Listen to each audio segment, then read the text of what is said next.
Hello, and welcome to the Looming Dread. The party is, I think, going to be in a bit of a sticky pickle, it seems, as they have gotten to the Lamplighters Guild, one of the prestigious organizations in the city of Eldolin, with a writ to investigate Arlissa Thrent, deciding that going through the window was the better option. They are currently in like the side tower, and they're attempting to sneak through the guild, hoping to not disturb any of the people inside. But as they are doing so, they hear a strange little humming sound that is kind of coming closer towards the door. And with that, Nanika, introduce yourself. Who are you? Who are you playing? And if your character was going to attempt to sneak, how would they sneak? Hey yo, Nanaka here. I'm playing Mas, the Forgeborn Wizard. I suppose since he's a wizard, he would probably use illusion magic to sneak. Like just make the air shimmer and fade with illusions. Okay. And I'm assuming, of course, your construct would just be like trying to walk on their like tippy toes, right?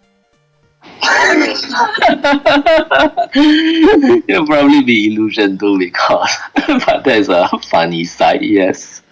Okay, I like it. Zen, introduce yourself. Who are you? Who are you playing? And how would your character sneak? Hey, I'm Zen. I'm playing Revere Calix, the cleric of Aelin. And, Wood elf cleric.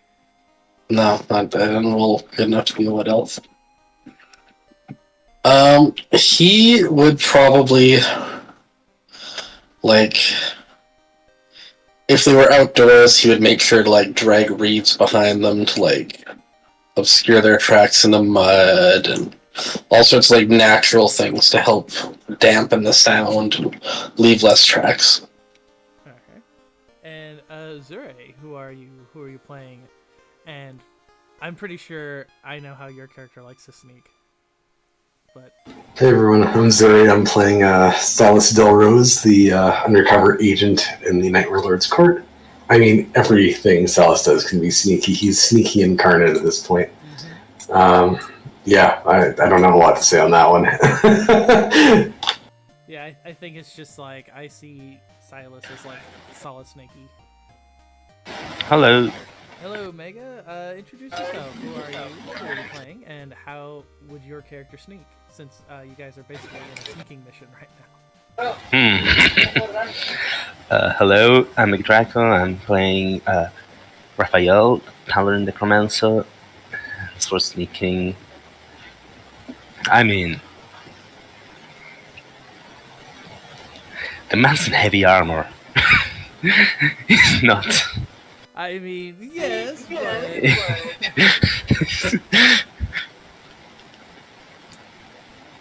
I guess he's gonna hope that the people looking are like they're sneaking around are really, really deaf. At best, I guess he maybe because of necromantic magic he'll be able to sort of slow his make his entire metabolism sort of slower, and that could help him move around and be less detectable because he doesn't need to like breathe as loud and he moves slower. But that doesn't change the fact that that he's wearing heavy armor. Very sure. But I guess with that though, we'll see what happens as we move to the screen proper, and I'm gonna get us some good would it be sinister? No, maybe Okay, stars crier today. Here we go. We're gonna. This sounds appropriate.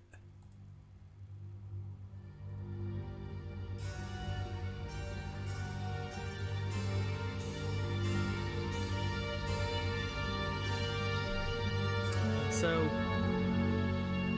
we return back as again you all hear the soft kind of humming sound of something as it begins to move closer and closer to the tower entrance.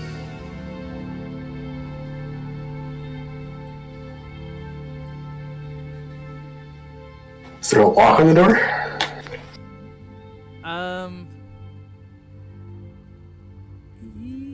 Yes, there is a lock on the door.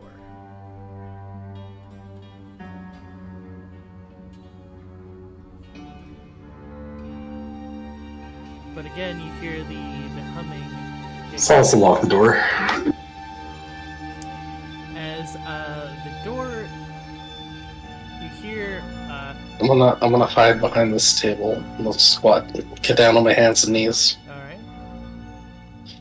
It's not a horror movie. I won't get a jump scare. Okay. I would like for everybody who's gonna try. I want everybody to tell me how they're gonna try and hide. As Silas, you feel something, kind of tugging on the door, and you hear like a voice, a very kind of quiet voice going, "That's strange, it shouldn't be locked right now." Okay, Silas, how are you gonna hide? I'll just duck behind the barrels. Okay. For everyone that is gonna hide, table. I think Raphael is gonna hide behind one of these crates and sort of stand as still as humanly possible. Okay. I'm gonna stand as still as elfily as possible. Mars is gonna hide behind some crates and, like I said, try to perhaps use some illusionary magic to make him a bit harder to distinguish from the backgrounds. And Tiberius is gonna stand really still and going to pretend to be a new statue. Okay. He's just a suit of armor. It's fine. Okay. So for the ones that are going to be hiding under the crates, I would like you to roll me like a dexterity plus an appropriate background for that. For those of you that are going to try and stand still, I want you to roll me, I guess, a constitution for that. And for mask, I'd like you to roll, if you're going to use like a cantrip or some such, for your thing, to roll it. Ooh, it. Alright. Well, Whoa. Mask just uses a very, very cantrip, like you're gone. Complete overkill on the trip. It's like, Ruby, you turn around and you look and Mask is not there. It's like completely gone.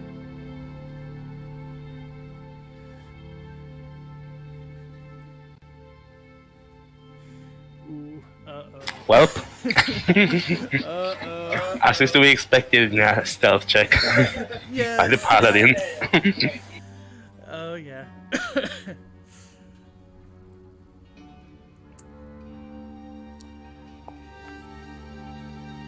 Okay, yeah, Silas gets under those crates very, very well, very sneaky.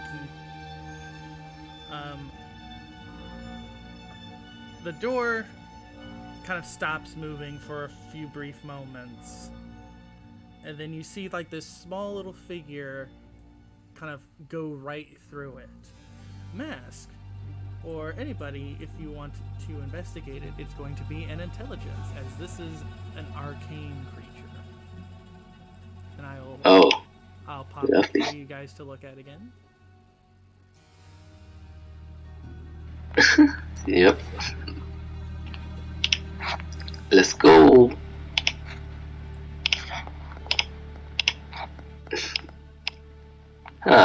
Ooh. Raphael done it better. Okay. Well, for all of you, especially for Raphael, but you all three know that this creature is it's basically a watch sprite.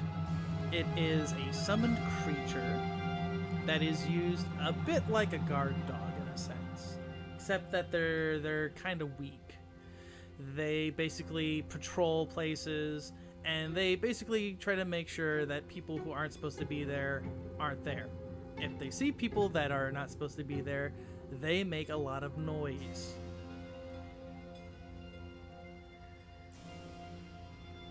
How hardy are they? They are not very hardy, but because they are summoned creatures, they have a bond with the person who summoned them.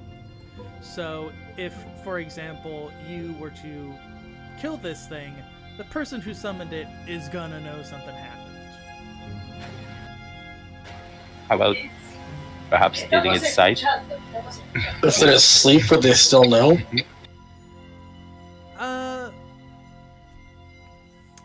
With sleep, they would probably assume that it probably fell asleep. These things, they're kind of like semi. No, I mean, if the person is asleep, are they aware of when the connection gets broken?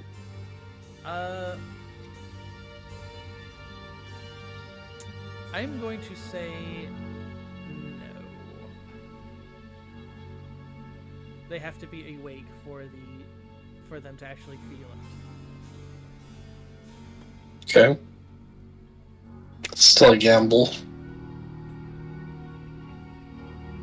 And it's still it's very, very dark in here, so the sprite is just kind of like floating around. It's kind of looking at the kind of various little vials and things here, and it kind of notices like two kind of large shapes, and then it kind of floats over to here. And that's when it notices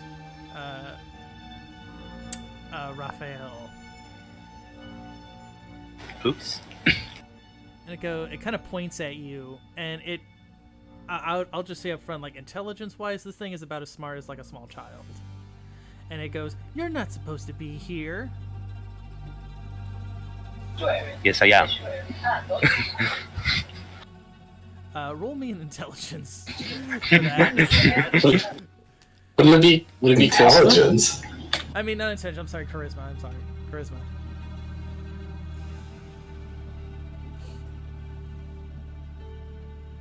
Sauce is gonna start approaching it from behind. Oh my god! Oh, no. Okay, I need to roll a like an opposed thing. Come on, that's a natural 20, That's dude. Probably. Holy heck. You literally can't do any better. I don't think. Okay. This is okay. As you say that, Raphael, it kind of looks at you, and the camera kind of like goes between the both of you, and it just goes. It goes. Okay. Just kind of floats up. Up the. Well, no, that's the bottom stairs. It wouldn't go up there. Actually, it probably would go downstairs because it needs to inspect the bottom too. You see it disappear down the bottom of the stairs, and it just kind of continues to hum.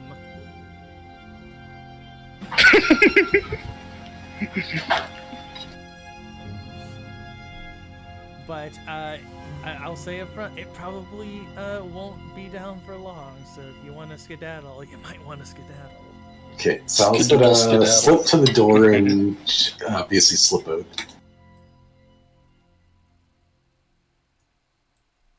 Okay, you undo the kind of the temporary lock that you put on it. The door kind of opens, and you kind of open it as quietly as you can.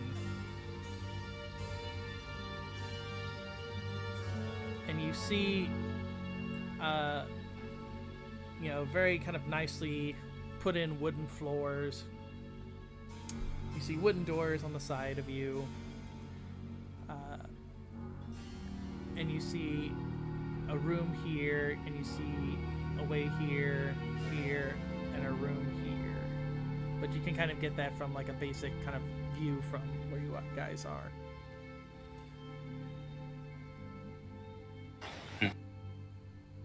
He'd try open the 2 doors. Okay, just to see what's in those rooms. They open, and in this one, it looks like basically a pantry. There's like flour stuff, crates with food and drink and all that kind of stuff. I'll slip in there really quick and just kind of like quickly knock along the floor to see if anything's hollow or if there's a place underneath it. No, it feels solid. Oh, crap. Okay, this isn't the place to be. Alright, we don't want to deal with the kitchen. Are those stairs going up or down that we see ahead? These ones are going down. These ones over here go up. Okay. I'm going to gesture to the rest of them to head for the stairs and go down for the moment. I can't see which stairs go down. Just say you're going down the stairs. Yeah. Oh, that. Okay, yeah. It's very dark on my screen. Let's go down the stairs. Alright. Okay. I don't have that map set up, but as you go down the stairs, you find yourselves in what looks to be the... Sorry, 1 second, DM. I just want to do something before everybody is on the way down. Okay. I would reclose this door, relock it from this side, or basically lock it, then close it. Uh-huh. And Silas knows about Fae. He knows about trickery and that stuff. Yes. He's going to take a small satchel of iron dust and pour it in front of the door to block its movement back this way. Okay. It won't stop it from going around, but it's gonna at least mess this thing's... give them a bit more time, is his hope. Right. And then I'd follow. Okay. As you guys kind of go down the stairs, you find there is like a selection of rooms, but they all have the same thing. This is where they make the lamps. You see forging tools, you see several little forges, and you see several like lanterns in construction. Like some are like just kind of, it looks like they've just kind of started forging the parts. Some are about halfway done, and some are already done. And nothing that looks like where should he based out of, the person we're looking for? I'm sorry, I blanked on the name. Arlissa. You would know just from like a basic hierarchical like logic. She's probably second floor. She's probably in one of the second floor rooms. I wasn't sure if she'd have something down here or not. Okay, that's fine. Once we got kind of the lay of the land down there, we'd start probably turning around and come back up, and nobody have to head for the other stairs, but Salas would go first, kind of like at the stairs and kind of glance up, poke his head up from the stairs to see if anything's coming or if he still bought enough time for us to get to the other staircase. As you all kind of get up, you hear some movement coming from this room. Sounds like walking, but it sounds like a little kind of slow walking, and you soon hear this door kind of open, and you hear a voice say, "Azuli, where are you? Did you finish looking everywhere?" Alright, Raphael, tell me you're Azuli. No, I'm not trusting Raphael for that again. He got lucky. Salas will spend the use of his reformed vocal cords to... I'll just actually link it. Okay. I've heard Azuli speak, so I'll reply to them and say, "All clear, boss, on the way." He goes, "Azuli, are you okay? You never call me boss."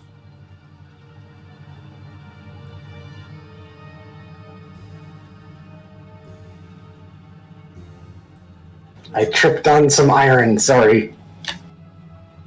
Oh, yes, right. I need to tell those darnable young wizards to clean up their iron. That's very terrible for you.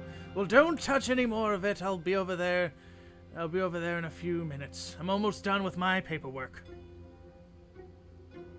And then once you're done, come back and you can go to bed.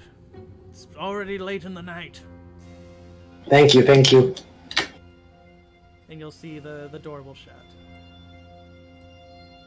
Wait a few moments. Salsa imagines rubbing his throat. He hates doing that, but he would scamper up the stairs and go for the upstairs quickly as we can. Okay. And what you hear in here is simply you just hear snoring. But you do notice that there are a lot of empty rooms. Like there's a lot of empty places here. So this is like what's in here is probably just like the guys who just got back from like a shift and they're taking a sleep, so the rest are like doing their nightly stuff already, or they're... Yeah, so try Silas to do that because most of these rooms had windows, and he did already scan around the outside of it before we went in through the tower. Yeah. Okay, so you all... But yeah, up the stairs. Okay, you guys go up the stairs, and this would be the one you would come from.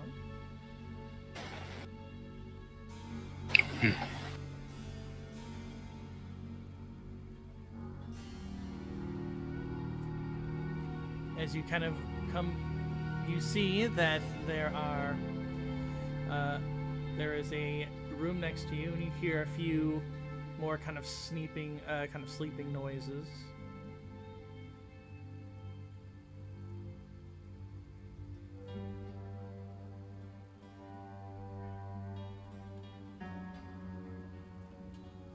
If we hear sleeping noises, like multiple of them from that room, don't they want to open the door? Yeah, there is multiple. You hear one person, you hear one kind of like, they kind of like go back to sleep. Okay, we already know the tower was pretty much clear because we checked that out before we came up. I guess I'll have to go and put his ear to the doors. He's trying to find like an office or a room that's a little bit more ornate than the others I have seen. Yeah. So he'd probably start down here, I think. Okay, as you put your ear to that door, you hear nothing, and when you open it, you see that it is like a little lounge area.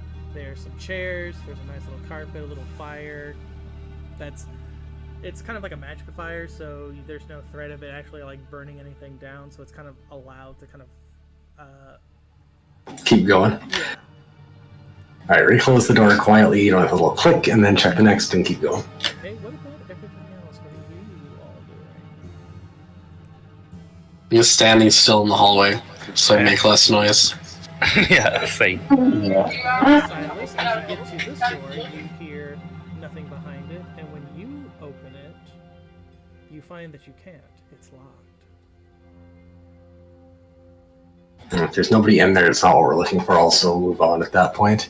I also am afraid that there's wizard traps on this shit, so I'd rather be safe than sorry at this point. So yeah, I'll just avoid. If there's nobody in it, it should be safe for us to pass it for now, at least. Yeah.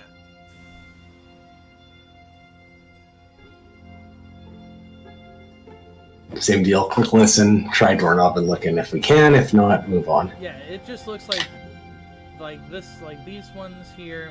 These look like study halls, if you will. Like basically places where they're learning stuff. Alright, so he'll just keep going door to door as he goes. Yeah, same thing. It's just like little rooms where you see, writing things, all that type of stuff. Housekeeping. When you get to here, that is where, you get the impression that if she's anywhere, she's probably in this room. Alright, so moving quietly, open door, slide in, gesture from them to follow, and so on. Yeah, you find what looks to be like a small, basically like a secretary chair. Is there any papers or anything on it? I'll quickly scan through them while the rest start to come this way. Mostly, it just has things like a basic kind of little checklist thing. It's like inspect lanterns, you know, blah blah blah, check, you know, stuff like that. And you see the name Cornelius. Does that ring any bells for us? I don't think so. No, but you get the impression that Cornelius is probably one of the wizards that works here. Okay. Guess he's the secretary. Alright, so I'll open the door, peek, and slip in the next room. You see what looks to be like a small kind of meeting room with several chairs, and kind of around in like the corners you see these finely carved looking gargoyle statues. Oh, shit. Blocking the fire I'm path to escape if there's a fire. I'm gonna get gonna call Mask to come take a early, very quietly kind of gesture for Mask and get him to give these things a look, because their positioning in that is just a little bit concerning, just in case. Mask is gonna do that. He's gonna stand in the doorway and take a look at the gargoyles. I'm afraid there's some sort of magical trap here that animate these things or something like that, so I want him to be safe, better safe than sorry here. But look how smug Arlissa looks. We can't see her yet, so. But look, though.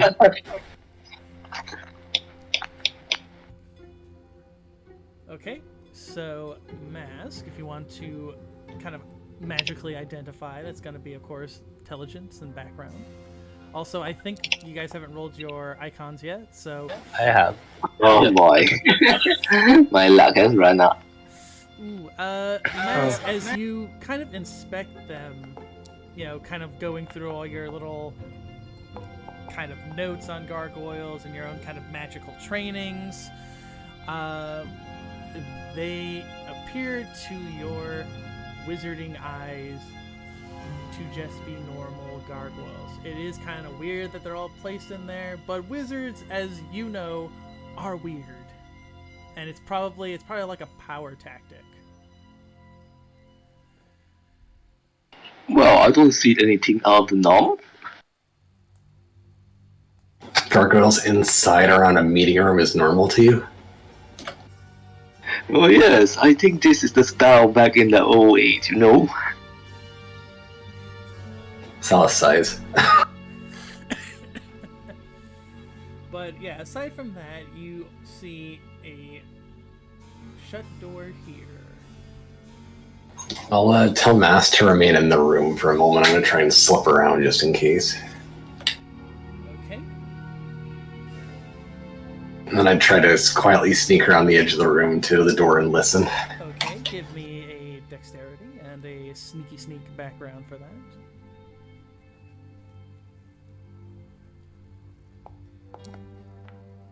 Uh-oh. Silas, kind of put yourself where you would kind of get to.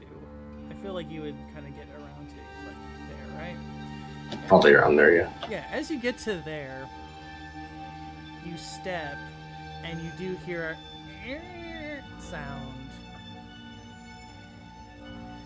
And you hear a voice coming from that room, going, "Cornelius, is that you? I thought Azuli wasn't done with their lookout yet." And you'll hear kind of like heels kind of like on the wood as they Well, great news. Reform vocal cords is still going because this is part of the same scene.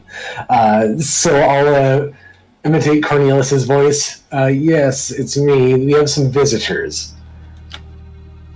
She goes, you hear the voice go, "Visitors?" I'll go and check on whatever she said this freight's name was. Azuli. Azuli. I'll show them in. And I'll, imitate walking away with the sound of my feet, but it's also me walking in and taking a seat. I should probably take that cue. This is gonna be like, does she believe that or not? She goes, all right. She goes, whoever these guests are, then make sure that they're comfortable in the meeting room. I'll be done quite shortly. And you just hear kind of like the footsteps kind of coming away from the door and sitting back in the chair. So also request, can I gesture to Mass to bring everybody else in and take a seat? Yep. Okay, yeah, just kind of position yourselves in the chairs. I know the room looks really, really... So we're a little bit big on tokens, so it's fine. We'll make it work.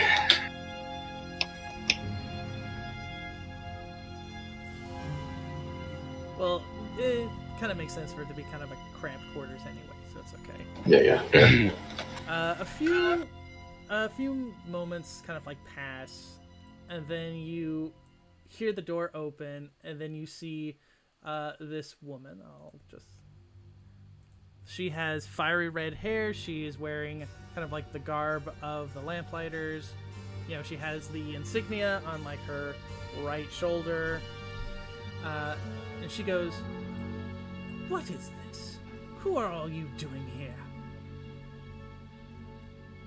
Arlissa Thrent, I presume. She goes, "Yes, that is my name. And who, pray tell, are you all doing here? Where is Cornelius?" He's back downstairs, taking care of the pixie thing, I believe.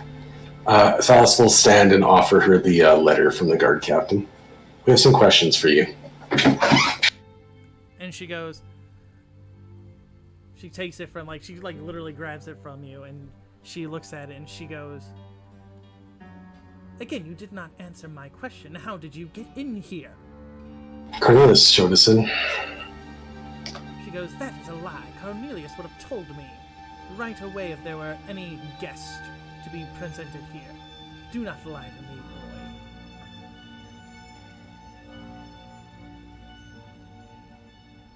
And you see, like, her eyes just kind of like they kind of stare at you, and they're like almost like daggers at you. So also kind of like slide one of his hands across the table, like, predominantly showing his ring as he begins to drum his fingers on the table to see if she recognizes it for one and how she reacts. She kind of looks down at your ring, and she'll kind of stiffen up a little bit, and she'll kind of like try to get like kind of a proper kind of thing, and she goes, "Very well then, what is it that you want?" And I'm going to be very honest with you. I am going to file a formal complaint to the sergeant about this. By all means, as is your right.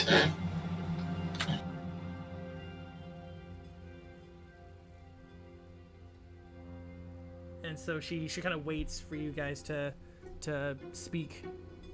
Give me 1 second, because we're already on I have to think for a second here. I don't understand why we snuck in and then acted like we were invited in. Because that's how I roll. I mean, that is perfect. That is perfect adventure party logic. Have writ that could allow you to get in with no issue. No, let's sneak in. I thought we were sneaking in to try and like go through like notes or something. Yeah, but the notes office. we need to see, I'm pretty sure, are in her office, is the problem. Okay.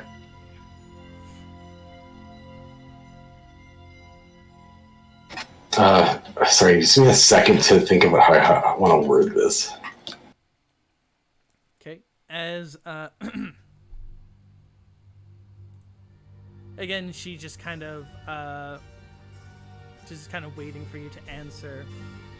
She kind of looks at looks at all of you again,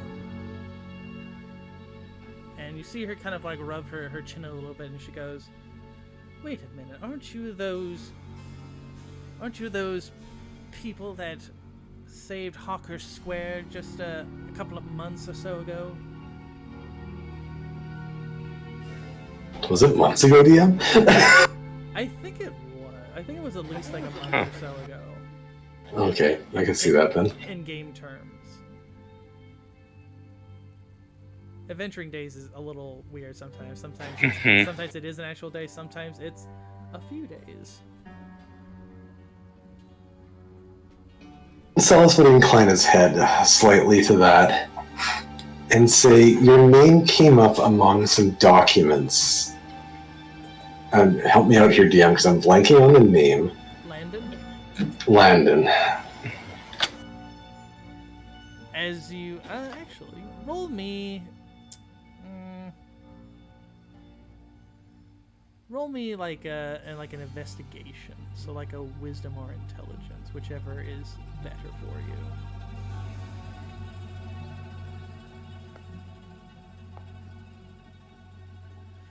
As you say the name Landon, you'll see her mouth kind of twitch a little bit as you say that, and everybody else, as this is going on, what are you doing?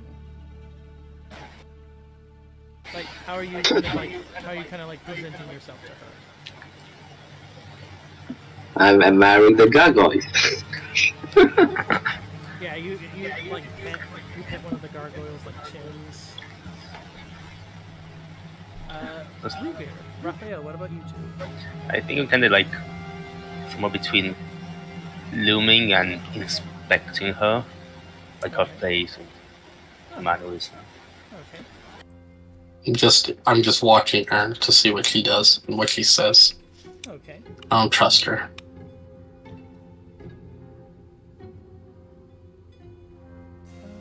And Salas would continue and say, can you explain what your connection is to Landon, or what these, explain your connection to Landon, and why some of the notes in his possession had your name and insignia on it? She goes, Landon. Oh, you see her go, yes. Landon used to work here in the Lamplighters Guild. But we had to let him go. He was getting, she goes, he was getting a little bit stalkerish with me in particular. Poor love-struck boy, after all. That's very sad. Can you tell us more about why he was let go?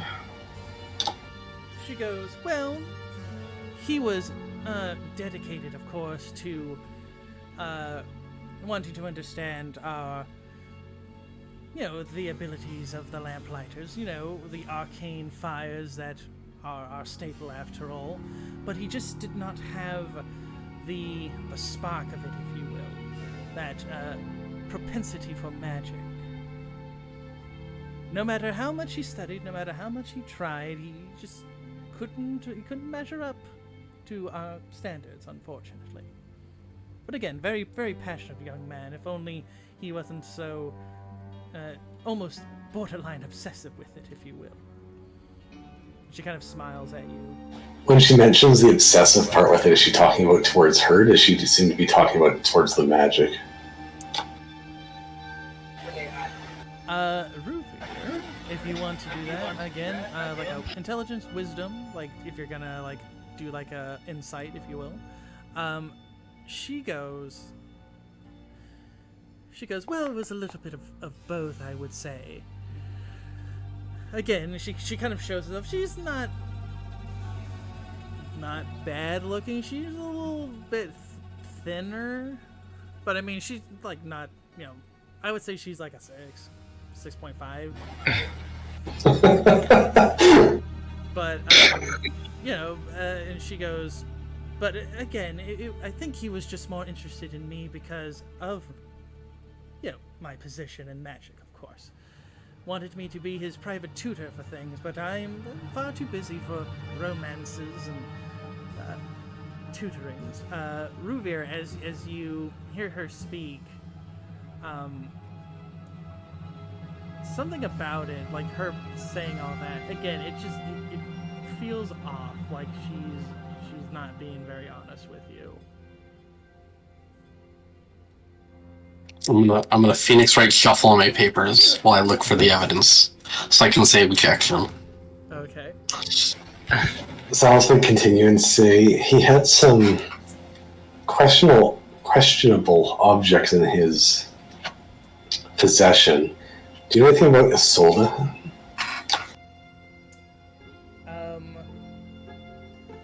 I'm hoping Ruby's watching reactions here. I'm going to leave that part to him as I question. Okay, you want to unroll another one? That'd be good. She goes... Sure. Yeah. She goes, Isolde, yes, isn't that one of those weird, dust gods, those, something like that? Honestly, I don't believe in the gods. Magic really is all that, I can actually interact with magic. And thus, I see it as far more, reliable than those. And she kind of looks to Raphael and she goes, of course, no disrespect to those who do practice or worship. And she looks at you, Ruvir, as well as she says that. She can kind of tell that you guys have some connection with with kind of like the deities in a sense. Again, Ruvir, as she's saying that, again, it just feels off that she's being kind of nonchalant about the name.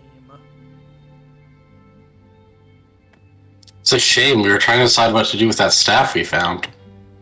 As you say that, she goes, a staff? Oh, don't worry. It has to do with gods. You wouldn't be interested, I'm sure. She goes, now that you mention it, I believe at the Relics Hunter that a staff had been stolen. I think.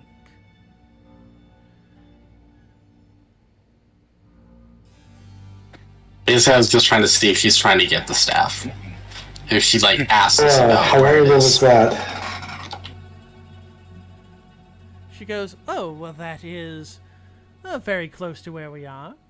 She goes, the founder, the leader of the Lamplighters, he is that's one of his businesses. What did she call it? The Relic Hunters Emporium.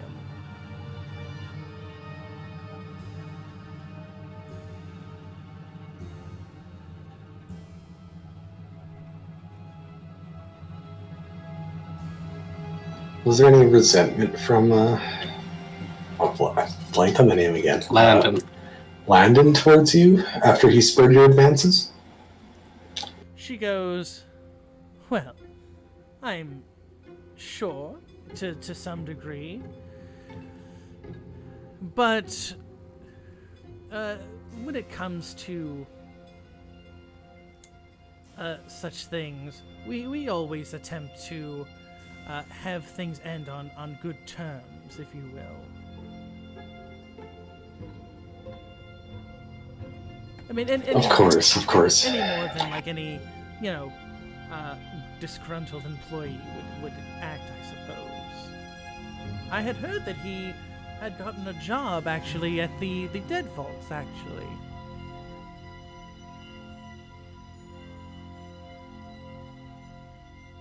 Did you think kindly of him despite his advances?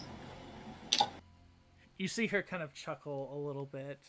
She goes, well, again, sweet boy. A little weird, I would say, but again, one could not deny his passion for wanting to learn magic and wanting to prove himself useful to anyone. The poor boy had a very harsh life. I'm sorry to hear that. Miss Thrent, with due respect and with my condolences, Landon has passed. He was found raising undead under the city in the Dead Vault. She goes, oh, how terribly dreadful. Is she bullshitting us at this point? I feel like this would be an easy one to tell. Yeah. You can kind of tell that she is kind of in faux shock. He had letters from you. I'm sure they were forged, of course, but He was quite gone, I'm afraid to say. Terrible. Like, to defile the dead. Such a nauseating thing to do. Do you have any idea why he would be doing that? Like, the Lamplighters, I mean, I'm aware of the legends and the magical light that turned away the undead. Why would he possibly want to do such a thing? Mask, I'd like you to roll me a intelligence or a wisdom plus an arcane background as Silas is talking. She goes, well... Yeah, that's good. Yep. As she talks, Mass, you can see her kind of like moving her hands a little bit. And to like the normal untrained eye, it just seems like she's, you know, like you do in a situation. Sometimes you use your hands and your fingers to kind of like talk about what's going on. But you, Mask, you know she is Casting. She's casting. And she goes, Cut her hands off. Hold on. Arlissa, again, she just kind of goes, well, I believe he, silly thing as it is, I think he heard some kind of strange rumor that if you can master necromancy, that you can get into connection with the Nightmare Lord of all things to gain some kind of strange ultimate power. The ravings of a disturbed young man obsessed with magic to the point of using necromancy to do so. A tragic end, but I guess a deserved end nevertheless for one who would do such a thing. Are you correct, sir? Yes, I was just trying to glean some insight into the troubled youth and what might have lent him on such a path. As I'm sure you can understand. She goes, yes, of course I can understand, to a certain degree. Does Mask know what the spell is? He does. And Okay. Mask, you know that she is animating. She's animating stone. Whoop, that's that is super big, my bad. But yeah, as you're kind of touching the gargoyle. Gargoyle pets you back. Yep, it does indeed pets you back. They're probably gonna be. I'm probably gonna have to bump them down to. Yeah, that seems about right. And like the camera kind of follows as you see the gargoyles begin to move. And as they begin to move, she kind of goes, well, it was very lovely talking to you. And I hope that you got all the answers that you were looking for. No, sadly, we still need to review your room and any documents in there just to, of course, prove your name innocent, as it were. She... And Sasa start to stand. As you do that, she goes, your persistence in this matter has been quite annoying. I have indulged your little games. And your constant interference for far too long. I assume it is about this time that you will meet the Lord of Nightmares tonight. And I hope that your screams fill the House of Fear. And you'll see her snap her fingers, and that is where combat shall begin. As you see the gargoyles fully move, and they are ready to strike.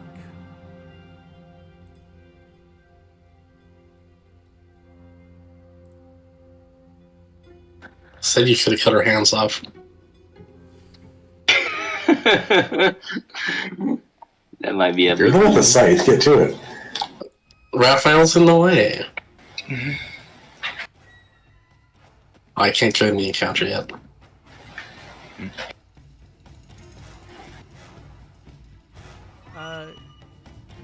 Combat that should be. There we go. Alright.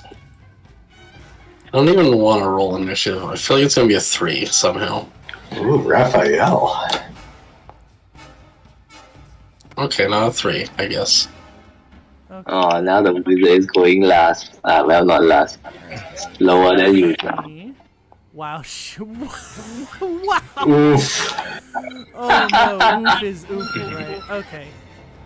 Well, this is awkward. Very attentive. Yep. How do I want to do this?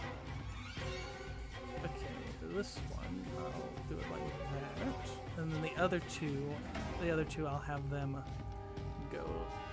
I'll have them go last because that sounds about right. Just do that.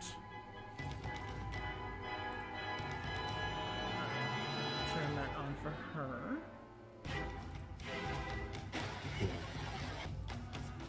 Okay. And combat should be begun. Raphael, it is your turn. Right? Am I automatically engaged with the gargoyle? Okay. Am I? I'm asking. Yes, you are. It's literally right on you. Okay.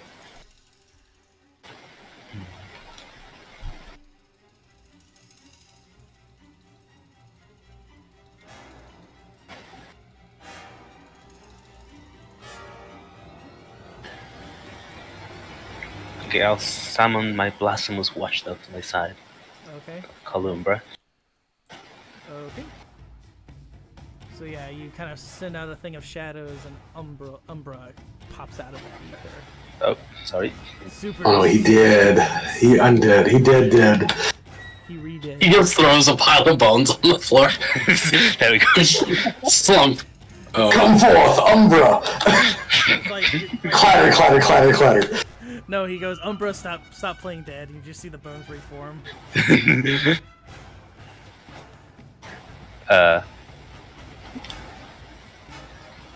Then it's a quick action. I mean, there's no need to command because there's no escalation type. I don't really have another quick action.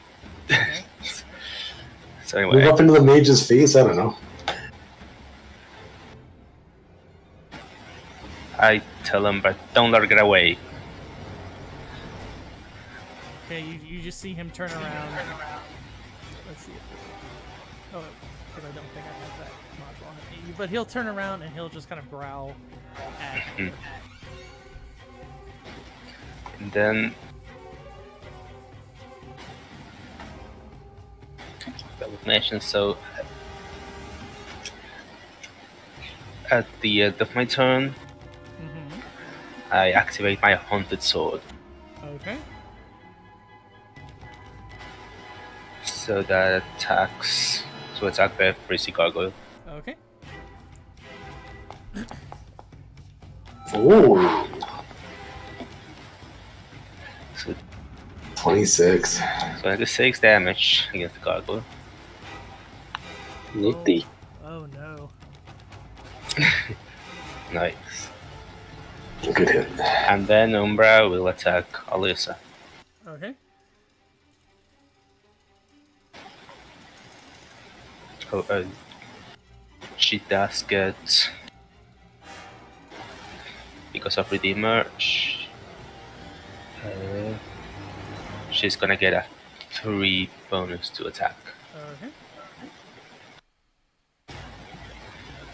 Nice. Beautiful hits. 24. I'm guessing that's 24 hits. Yep. Right? 5 damage. Okay, you see the bite kind of go through. You see her scream as Umbra kind of chomps down. DM, I probably should have done this at the start of the fight, but can I spend an icon dice if you don't mind? Sure. For what? Okay, so as she's like animating the stat, she's also kind of I'm trying to think of how this would look for him. I imagine he would use one of the daggers to like do a light little slight cut along his hand and let one of the drops of blood kind of hit the floor, and it turns gray and kind of smoky, and it would kind of flood out around him, kind of like almost this kind of dark mist. And where there was color, it turns to kind of like blacks and whites, like a monochrome. And what he's doing is he's going to spend a faceless dice to basically silence the room they're in. Okay. So the sounds of combat will not basically escape beyond the immediate chambers. Okay, roll me and see if it is complicated or good to go. We're good. Yeah, you're good to go. So yeah, you do that, and all of you feel this like impression of like if you ever had your ears pop, it's like that kind of happens, but you can still kind of hear it still. Okay, next question is the gargoyle behind me engaged with me, like right beside me, or no? Yeah, like these things are like, they're pretty big, so yeah, they're like basically engaged with you. Okay, I was figuring out it was probably the case, but I wanted to be sure before I decided what I was going to do on my turn, and I will start with Shadow Step. Okay. I'll wait for the cool effect to go off. Oh, maybe it didn't. Weird. Oh, there it goes. I know that they updated it, so I know that some stuff is, I think they're kind of working on it. He immediately teleports right behind Arlissa. Okay. And as he kind of spins around, he will... I've already got Umbra beside her, so I'm not going to do that. I'll use my illusionary blades to try and carve into her. I'm going to be trying to knock her out if I get a kill, but I don't think that's likely at this point. But I'm trying to knock her out. I'm just going to say that up front. Okay. Because we need questions out of her, preferably later, and to have an alibi for doing all this. Okay.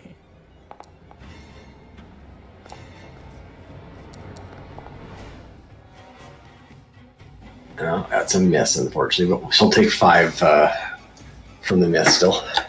Okay.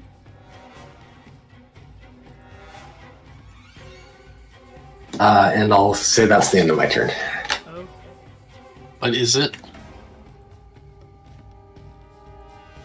Right? Oh. Did it? Oh, I guess it didn't change it. There Yeah, we you go. forgot to advance it after a fail, I think. Okay. Sometimes I can't see that very well. All right, it is Enchanting's turn. Enchanting is going to roar up, and it is going to strike at Mask with piercing claws. Oh, maybe. Oh, Mask is a dodging like a ninja. So yes, Mask. Yeah, these things just like. Wow, nice. So the casting us ready for the attack. Yep. And then it is going to disengage from you because it wants to try and. Or Just let him punch it. It's a wizard. Mask is like, come on, old chap, we'll have a good row. Alright, Mask is like, please leave. That is its turn, Mask. It is your turn right after this thing tried to attack you and then tried to get away from you because you can kind of tell that it wants to get to Arlissa. I'm Yeah, let's pile all of our icons right here. It is the cuddle puddle. As Those two just have like a standoff circling around each other, trying to just waiting for one of them to blink. No, it's You more run of the a- other way. No, it's more of a no. You go first. No, you go first. No, it's like It's like they're both standing aside and at the same time. exactly.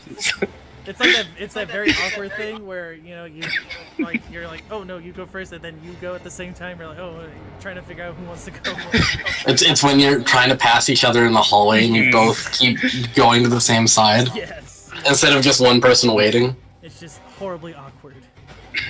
Okay, Matt. And then you both try to wait for each other to go. What are you gonna do?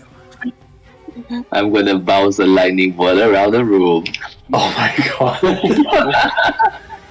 Okay, let me. Holy Oh my god, you hit everyone. Jesus. And crit the... Which one did you crit? The sociable gargoyle, I guess?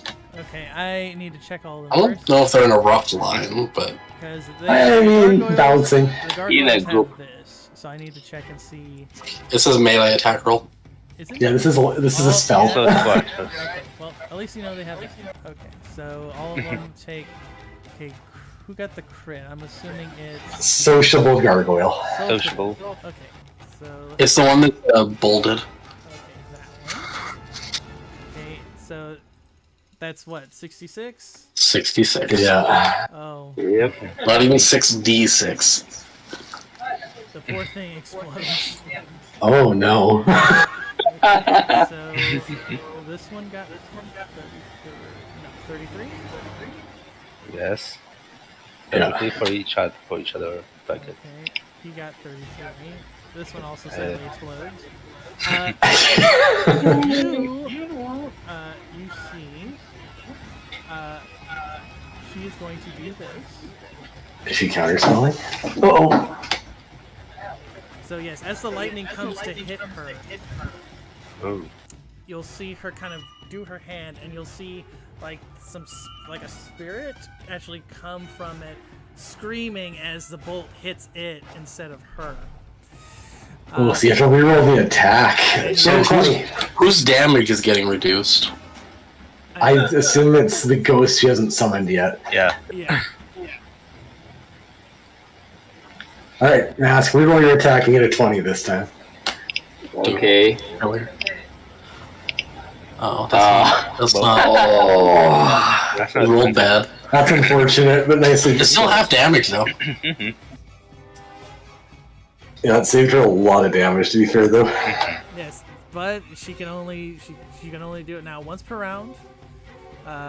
And twice for battle, yeah. Twice per battle, but it's a once per round, and she just used hers on that. So That was the right one to use it on, I'd argue. yeah. Yeah. And again, it's like she can only do it against non-critical attacks. So if it had been a critical, it would not have helped her. But anything else, Fair. Mass? Anything else, Mass, that you would like to do? As you just Yep. you obliterate two of the statues of the gargoyles, and one of them is still kind of up. Alright, Tiberius gonna try to spear Arlissa. Okay. Done it. What? Yeah, she Oh, well. she ducks out of the way. Alright, that's it. That's my turn. Okay, she is gonna do this as a move action.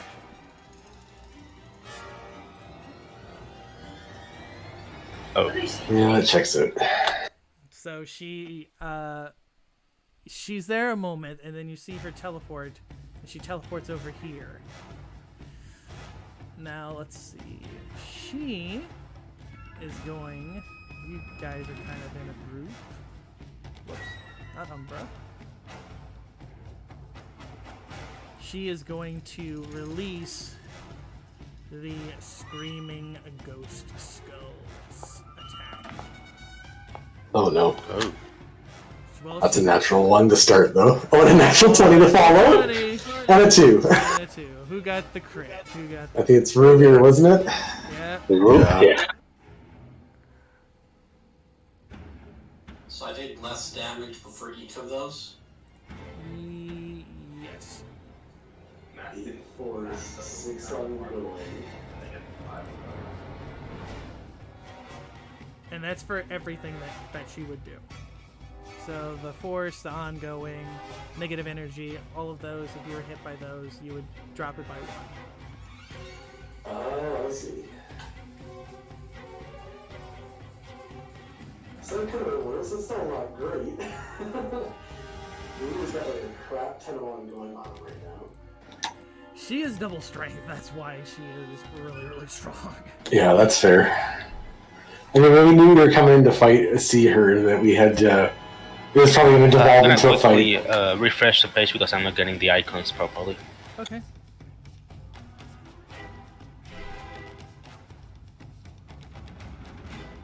On the right side, Rubier's next, and he can try to heal himself or whatever he needs to do here. Yep. Arlissa Thrent, before she ends her turn, she she will scream out, and she'll see that her screams are not going through, and she'll kind of point at you, Silas, and she'll say, "Whatever magic you've done, I will make sure that you pay doubly for this." Ruvir, it's your turn.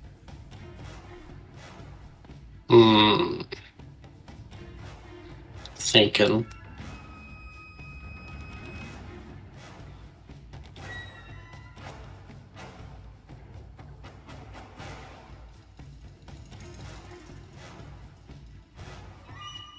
Yeah, I'm gonna use my Icon dice to get rid of the ongoing, because that's 18. Okay. I mean, I think that's a fair assumption. Yeah. How does it manifest, or what? Are you just asking Elin for some help, or what? I got Thicachrome. Oh. So I just grab the blood and I throw it at her. I just pull it out and throw it at her. At who? At Arlissa.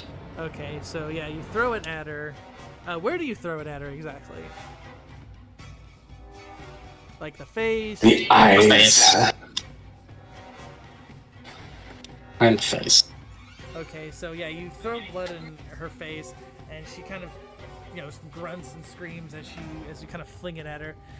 She goes, "You threw blood in my face, you wretch!"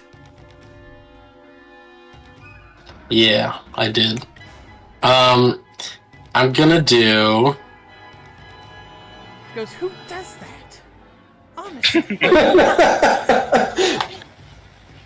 I'm also gonna throw holy light in her face to see if she's an undead in disguise. Okay. There's a chance.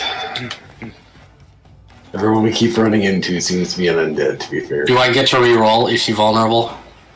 No. Oh. She Unfortunate. She is a living, breathing human being. For now. For now. I'm gonna do quick action heal. Okay. And remember the additional D4.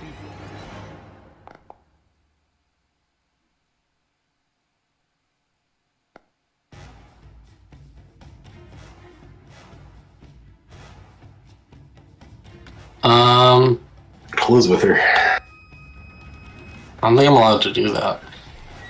Well, Mask and the Gargoyle are having a showdown, remember? So. Oh. Yeah, I'm gonna run past. They can't intercept if they're engaged with somebody else. So yeah, Bonk you, ma'am. you kind of like jump over like the wall a little bit to kind of get to her. Because remember, that's kind of like a solid spot. Yeah. Yeah, no, I ran around and I pushed her out of the way, and then I stood in the doorway. Yeah, that's fine. That's the end of my turn. Okay. Well. the dead goils. Yep. Raphael, it's your turn. So I'm gonna try and free out Mask. So go ahead. And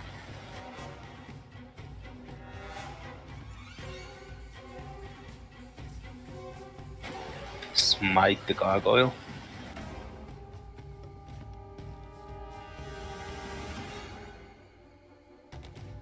Ooh, a true smite. With max damage. Ooh. And a good roll. Nice. So And 21 next to damage. 12, yeah. That might finish it off, yeah. Yep. How do you bring it down? I think just I'm waiting for a shield. I guess she'll still have these traps, right? So I could like for a moment hold the sword with both my hands and bring it down on its stone head and cut it up in one blow. Okay. Badass Raphael. Yeah, the gargoyle collapses. And then as a quick action, I shout after her, Umber, and command her. Fork. I'm gonna take the damage and do my save. Yep.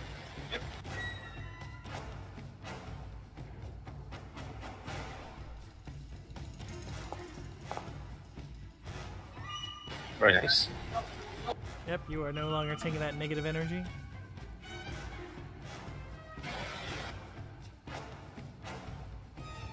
And then Umbra will rush up to her again. Okay. Yeah, Work. yeah, literally leaps over the body of the gargoyle. I'm gonna just Bite her again.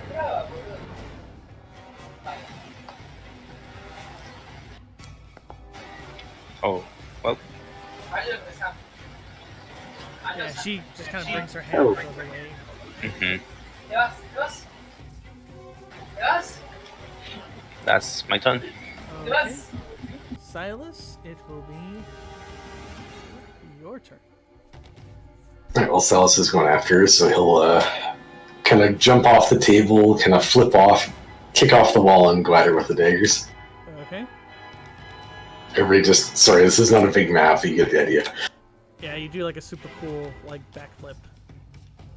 You betcha.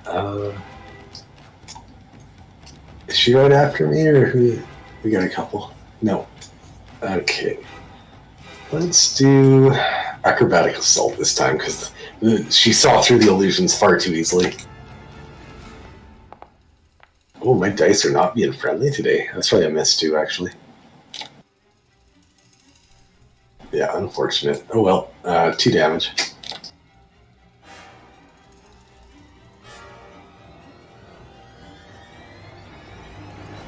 Okay.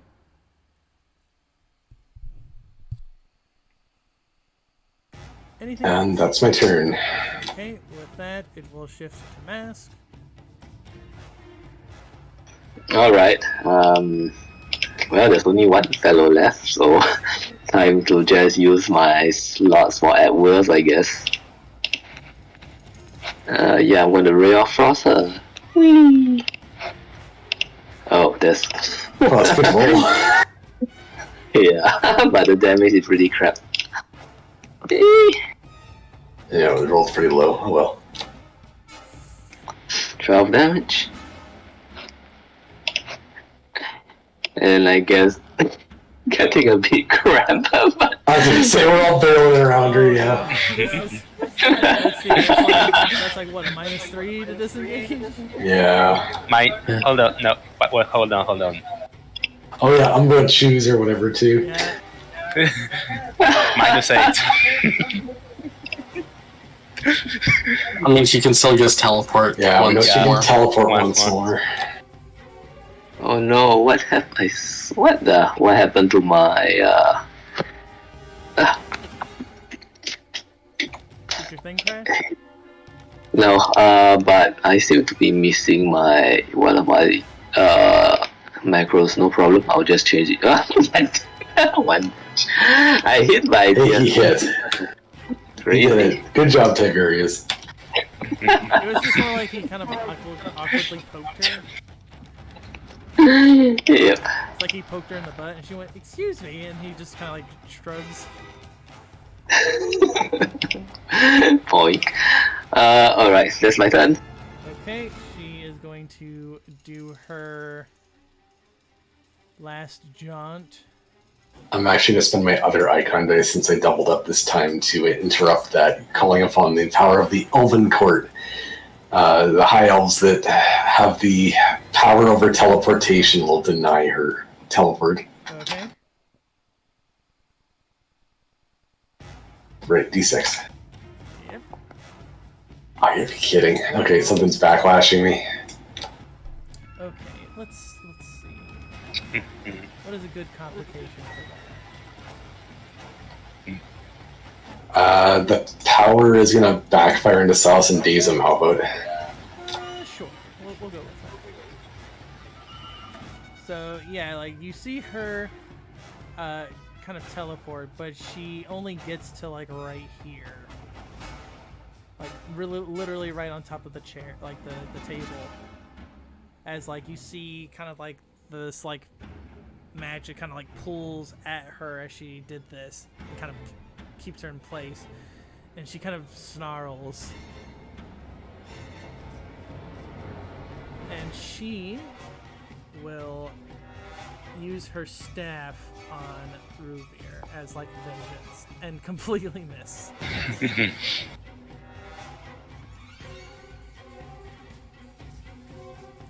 Alright, that is her turn. Ruvir, it is your turn. She tried to hit you with her staff and missed.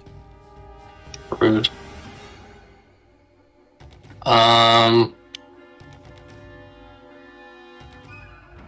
No. Okay. I'm just looking to see what I can do. Did that work? No, it was a 6 on the D6. I see. Yeah, I'm just gonna roll the D6 instead of clicking that because it's so weird. Yeah. That was just the thing pulled from though. Like that's how they set it up in Foundry, but I don't like it. Yeah, that's odd. I think it's fine if you just tap it and then just roll the d6 anyway. So that way we just know that you're using it. So it'll check off your thing. Usage it. Yeah. Alright. I'm gonna do Light of the Maledictine Moon on her. Okay. At least somebody's rolling well. Oh, nice damage too. Pew. So that's 21. 21 holy damage. Alright. So I yeah, didn't do the little movie thing for some reason. I think it might just take a bit. Yeah, it seems slowish. Maybe why. I know they updated to like version 6.1, so I think that might have something to do with it for the animations.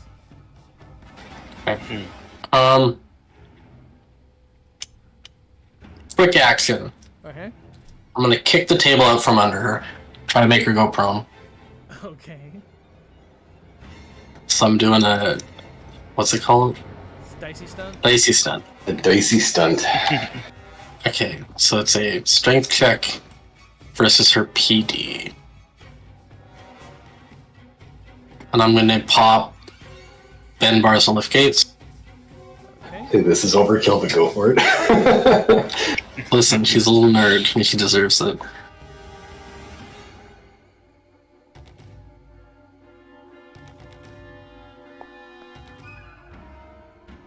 It probably is. Yeah, that hits by 16, I believe. Yeah, Nice. You smash the poor table. Let's see. There we go. She is helpless as she kind of falls onto her back, and you hear her curse. Alright, that's the end of my turn. Okay. Well, no gargoyles. Raphael, it is your turn. I guess I go. Yeah. Let's come over here. Or we get into the kettle puddle again. Mm-hmm.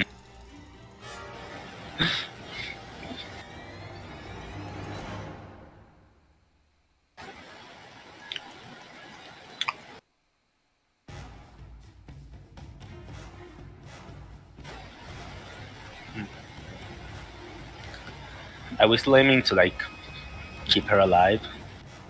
I was. Yeah, just knock her out if you can. Yeah, I'm just gonna do a basic attack then. Okay. Poison doesn't seem particularly non-lethal. We believe in you. And your good rolls. Okay. It's 11 damage. Yeah, solid. Mm-hmm.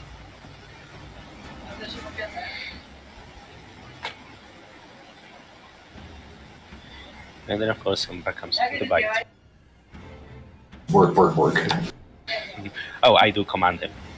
Okay.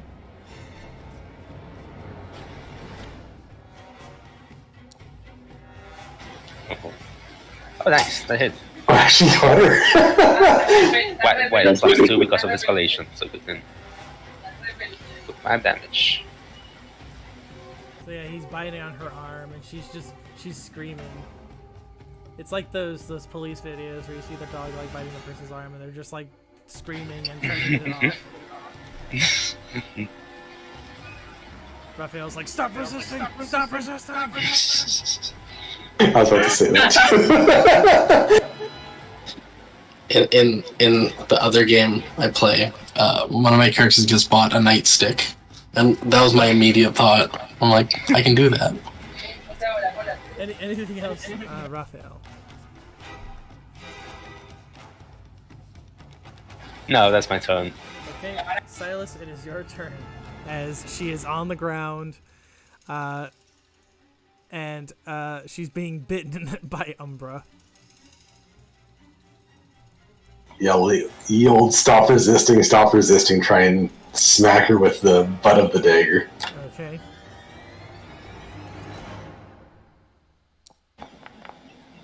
That's a better roll time. That's the dice by itself is over her AC. So. 14. Non-lethal. Yep. Yeah, I already said that. Okay, she's technically not dead. She's unconscious. She's unconscious, and that's what we care about. Okay, with that, I think I can end the combat as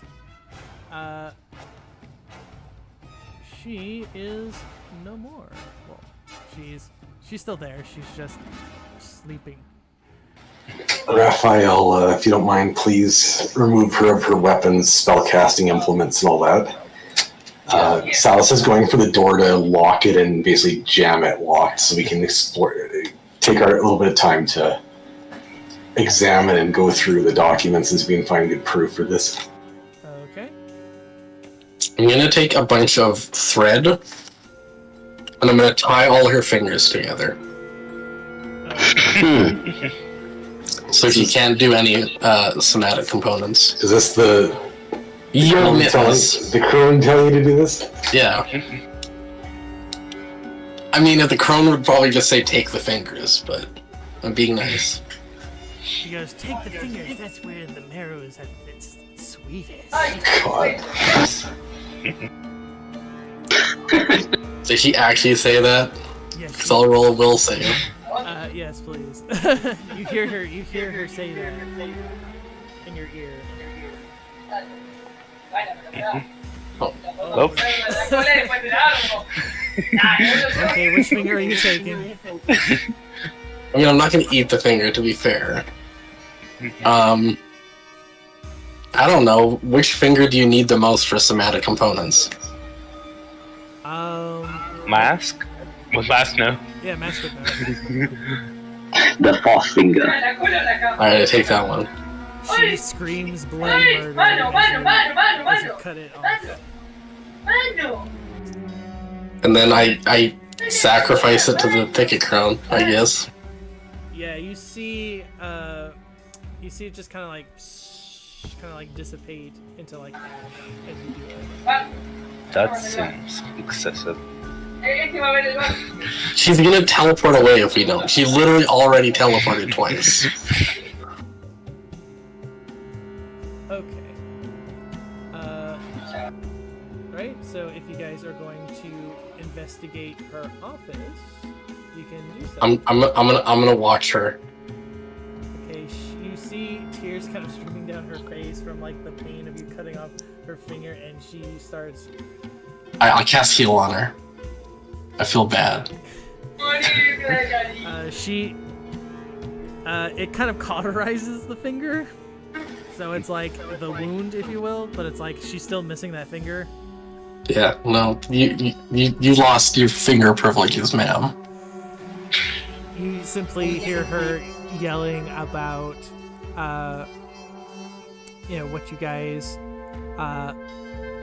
will do to her. I mean, what she'll do to you once, Use a rope and gag her, Christ, guys, come on. Alright. I'll take one of Tiberius's socks and stuff it in her mouth. Mask, since you're in the room of the gargoyles, you find that the gargoyles, their eyes are. You find. Roll me a d6. Okay, D6. Oh no, this is a D8. Okay, you find 5 onyx gems that were in the eyes of the gargoyles. Those onyx gems, which you can use for ritual components if you want, are worth 50 gold pieces. Total That's or each? together or each, yeah. Yeah, it is 50. Yeah, it is 50 each. Oh, Oh, So there's sweet. 5 of them? Yes, there is 5 of them. Great, so it's like 50 gold each, I guess.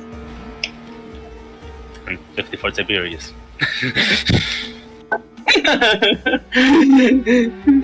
No, this is Tiberius' internship. He doesn't get. Oh shit.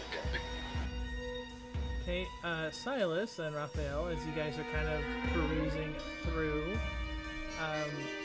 you find that there is like 20 gold on a pouch on her desk. There is a gold quill holder, which is about worth 25.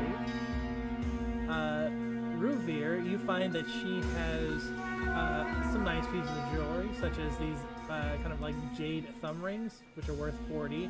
A golden hairband that is in the shape of a bat, that's worth 20.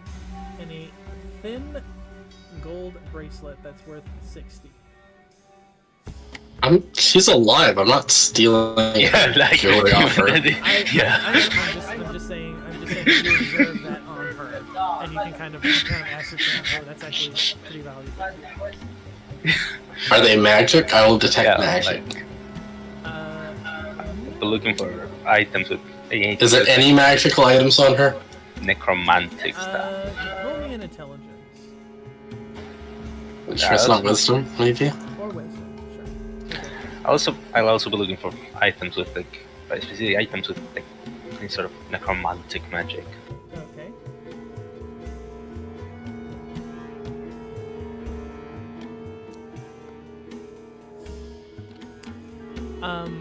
Raphael, you find in her desk, you find these black leather gloves, and you know that these gloves are gloves of mind rot. Nasty business. As for Ruger, you find that you find a potion of fire resistance. I'll take that away from her. I don't know how she would use it to escape, but I'll take it from her. Yeah, I'll take the gloves too. Okay. Okay, Raphael and Silas, since you guys are again kind of searching her room, that's going to be, investigation, so intelligence, wisdom, appropriate background.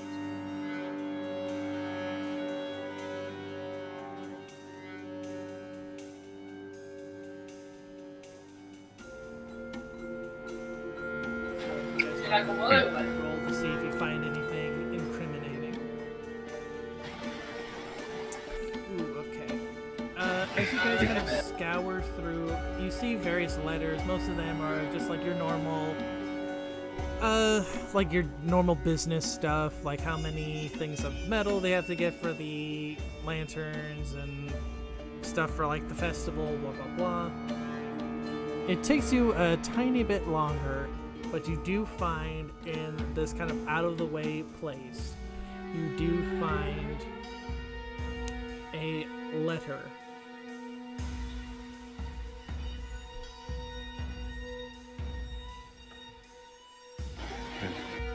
Review it.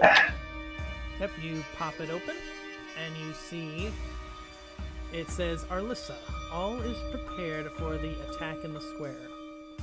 Abrose has the cart ready and will target the mark. Sigmund and Paulos will take our cast-offs to the sewer entry chamber and stage them the night before. If my projections are correct, more than 30 dead will be sent to the vaults. Landon should be able to send at least 5 to my lab. From there, immediately without anyone missing them. The Dread Lord shall be pleased with the carnage and it shall serve my purposes also. please coordinate the final details for me and send one of our people to the Emporium for the wording key to trigger the zombies.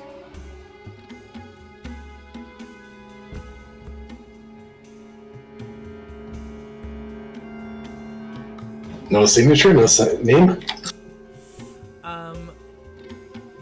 You see the name Samuel. And under Samuel, you'll see the words, seek, always seek that which has been lost.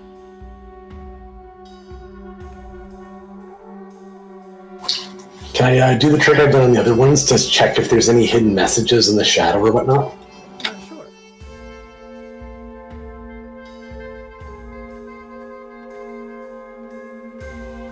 I will do so. Okay. So as you kind of activate it, and you see just a few kind of extra words kind of appear, and it says,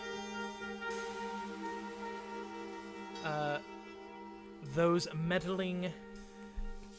It's like if you encounter any meddlesome adventurers.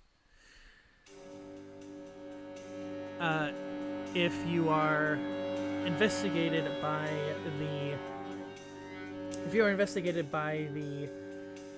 the guards,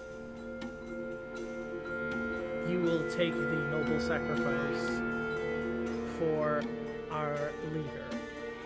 Know that your sacrifice will not be in vain. You will be rewarded. And that is what it says. As you know, that kind of like fades back into like the kind of blankness of the letter. I'll stash the letter. We'll need that, I'm sure.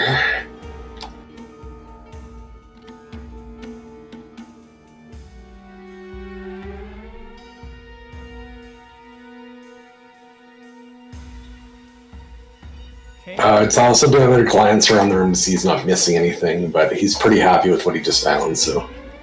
Yeah, like everything else is just kind of like normal. If you guys went into this room, it's just carts of like various like paper products, quills, that sort of thing. Just like a stationary thing for her. One of the gargoyles wasn't changed, right? Yeah, one of them was completely normal. Does it have sapphire eyes? Yes, it does. Does it have like a secret switch on it? You don't think? Try pushing the eyes and pulling the horns real quick. I'm right ahead. Okay. I do it. Okay, you do it, and it does nothing. But you do see those onyx gems kind of glowing, like kind of sparkling in the eye sockets. I'll let Mask take them if he wants to. Haven't we already done that? I thought that was just from the down ones. Yeah, that was just from the broken ones. Sweet. How many onyx gems are there? 7? That's like 7. Okay, great. Let's grab them then. Okay. As the magic of the kind of silence kind of wears off,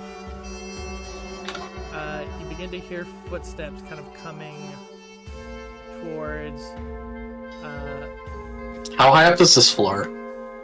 I was gonna say, Alice is actually starting to tie a rope off on this statue. It's a 2-story building. Okay, I pick her up. We're going out the window. Yeah.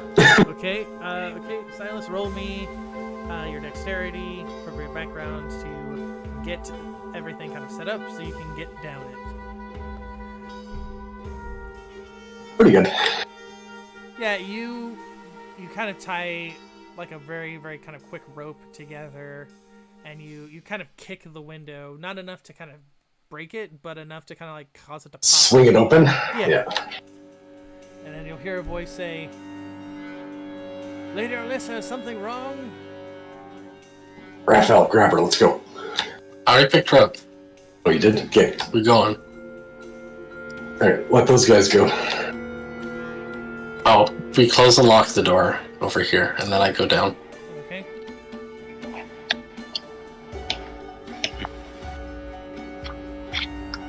Okay, he's getting right to the door. Get out, you idiots, let's go. His hand is on the doorknob. Clunk. Double clunk. Sauce goes out last and he kind of flips the rope off the statue as he drops down. Poor Umbra is just like, Oh.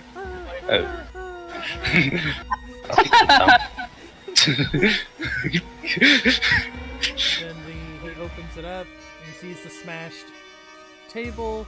He rushes in, sees all the destroyed stuff, and then you hear coming out of the window says, "Everyone wake up! Call the guards! Someone!" See you later, nerds. And you just hear the sound. We're going right for the guard post yet. Yeah, you just hear like the sound of hustling and bustling in the in the Lamplighters Guild as you guys kind of make it out of there in the That's what you get for all being wizards. dark of night. So you have Arlissa Thrent. Where are you guys going? Right to the guards. Okay. I'm gonna go to Pharrell's and be like, she's a wizard. Here you go.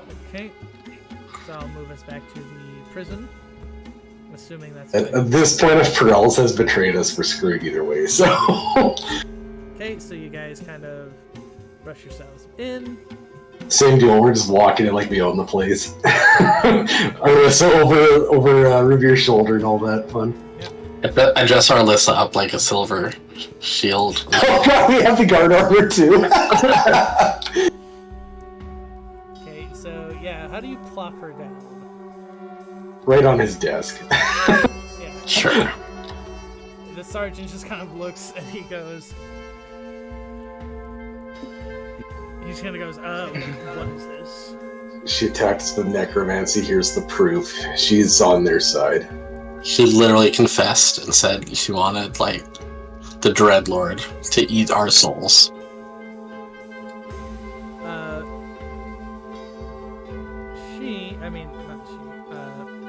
The sergeant kind of takes the letter and he kind of looks at it. And he goes, I'm assuming, of course, you guys did this discreetly. Yeah, I'll take the silver shield armor off her after we get into the office. He kind of sighs a little bit and he goes. He kind of sighs a little bit and he goes. Well, Miss Thrent, I think you'll have to have some words with us then. And you just see her kind of like shaking her head as he kind of like hefts her. She teleports, put her in the appropriate cell. He nods and he says, "Don't worry, we do have cells particularly made for wizards. You'd be surprised." And elves. Yes, you'd be. In the city. Yeah. He goes, you'd be quite surprised with how many times we have to arrest some of those students. Yeah, I suppose. Oh boy. I mean, to be fair, like, the entire power structure, it seems like in the city, is full of just wizards. I mean, it's a magic city. Yeah. Yeah. I feel like they would have the option to, like, capture wizards, though. Yeah. So yeah, you just see him kind of put her in the cell, and on these particular bars, you can tell that these have like little runes kind of inscribed on them. So they're basically dampers. They're like dampen magic. So, or at least at the very least, teleportation magics and magics that you could use to try to escape. Oh, I can't get through the wall. That's okay. I'll just grab you guys because you guys would have followed. We would have followed, yeah. And Odessa just kind of like, you see her lying on like one of the beds, like just utterly, she's just still mad at you guys. But yeah, you see Arlissa kind of there. I'm gonna take off the unconscious. She's technically none of those anymore. Yeah. I did heal her, so she's above minimum hit points. Okay. So let's see. What would she be at technically? How much was your heal? A recovery. Okay. How much was the recovery? It's just whatever her recovery is. Yeah, I don't know if NPCs usually have that as the They problem. don't have recoveries like that. If she's a wizard, it would be like her level D4. Yeah. Let's do that. Yeah. I don't know if it's D4s or D6s. Just say it's D4 Annika? and call it. It's D4. Yeah. Okay. So yeah, she will get 6 back. Whoops, I gave her 8, but you know what? That's okay. So yeah, get your quick rest because actually you guys would actually get a full heal. Oh, really? Okay. Yeah, this Oh, cool. is kind of like an important-ish sort of thing. So I think you guys could get one. And Raphael, we still need to figure out what the ghost on your haunted sword is. But yeah, anyway, she is kind of here. What do you guys do now? I assume we have, once she's in the cell, we ungag her, so Pearls can ask her questions. Yeah. Okay, as you do that, she kind of angrily goes, Sergeant Perels, these hooligans assaulted me in the guild, in my office. Are they with you? No, we're not with him. There's sarcasm like dripping on every word. She kind of grits her teeth at you, Silas. And she goes, You attack first. you all came into my office uninvited. I would say, did you assault poor Cornelius? I don't even know who that is. That was the old wizard. No. That was in character. Oh, that's... Yeah. That's pretty fun. I guess after that she goes, no, because Azuli would have told me if something had happened to him. She kind of like... I also don't know who that is. You know who Azuli is. No. I failed to pick up on context clues. The little sprite. No, I know. That's I am aware. Let's see. Let's Rubio doesn't know. review. Okay. Next up, boxes. The sergeant just goes,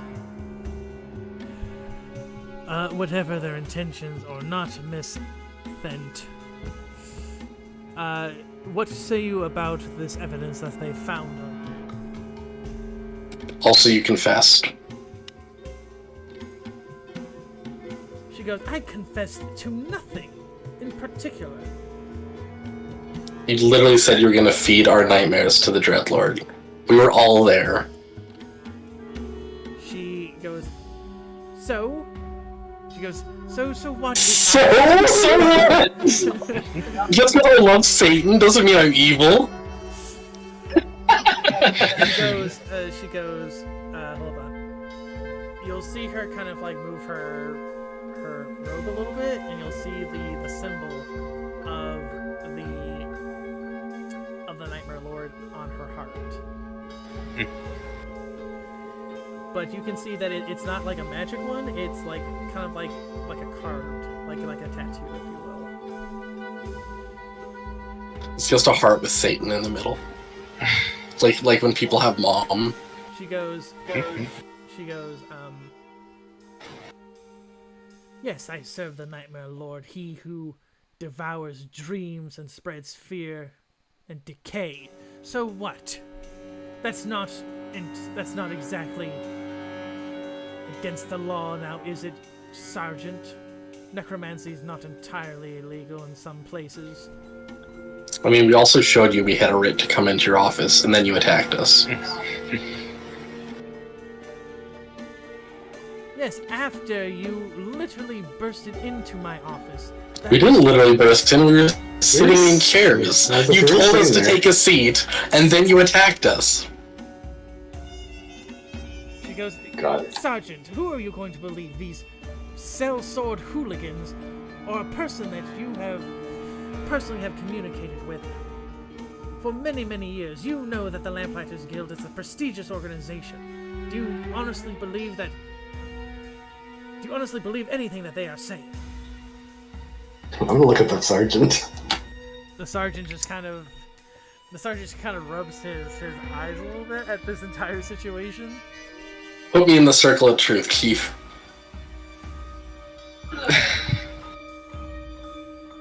The sergeant goes, to get a circle of truth, we would have to contact the Mages Council. That's at the school.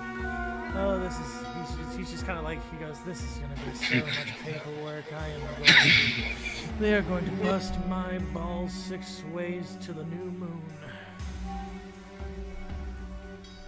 And again, you just see her kind of like scoffing and like angrily just saying, when Lord Gyarados hears about all of this, you are going to be in very deep trouble. And she points at Sergeant Perel. She goes, he will have your helmet. You will have nothing after this. Not to mention Samuel. As you mention that name, she kind of stiffens a bit. Oh, we're going to tell about Samuel? I thought you would have all the things to say about Samuel. She goes, you do not know what you are talking about, little boy. You guys should stop just signing everything with your names on it. And then confessing your evil crimes as soon as someone asks you. Like, it wasn't even like a paper trail. It was just like a glowing magic sign.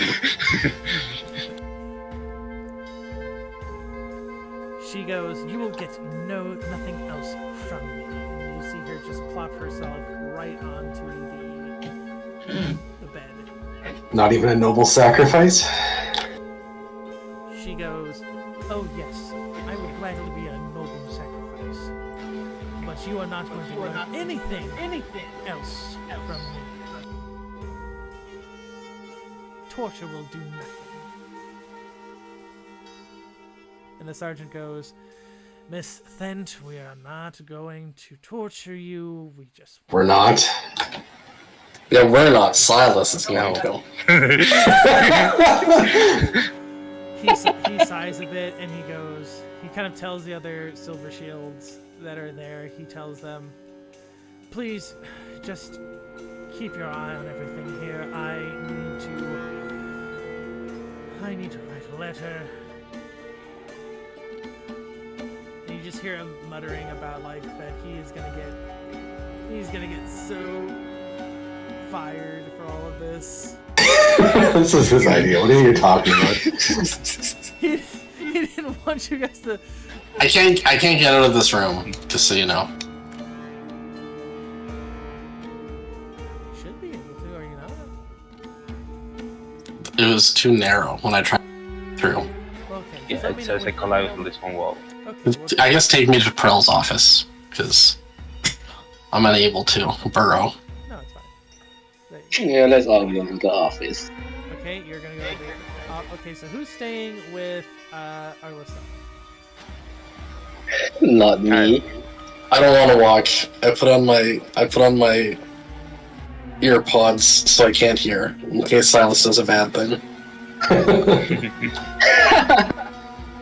You guys have such a poor impression of Silas. It's great. Listen, I fed her finger to a witch. I don't have any leg to stand on. You're correct. Listen, I couldn't help it. The DM told me that he told me to. I mean, she's a crone. What else is she gonna do? She just had, she had a hankering for ladyfingers. Oh. Okay. Damn it. Okay, Silas, Raphael, what are you two gonna do right now? The Silver Shields, they're just kind of keep a watch on you. Just trying to make sure things don't get too crazy. I just want to check here, but is torture frowned upon in the city? I mean, if necromancy is fine, I don't even know at this point. Well, I mean, necromancy as like a studying thing is not illegal because it is a form of magic, and it's like the defense against the dark arts, right? It's like you kind of need to know how to do The actual it. practice is where the issue I assume It's comes the up, yeah. practice- It's the practice where people are very iffy on it. And the thing is that in the school, they don't, normal people. It's like medical cadavers. Yes, yeah. I mean, torture-wise, I mean, they're gonna, if they want to get information out of you, they'll try and get information out of you. So, Alright, I'll be right back. So that is up to you if you want to torture her or not. I'm going to look at Raphael and ask what he thinks.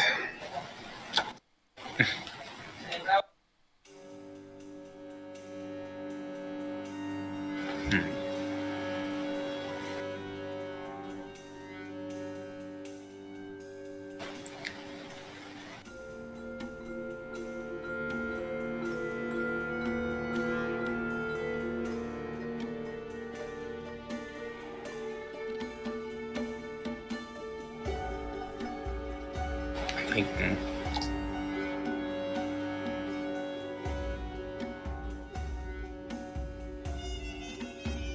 Yes, that is a good question.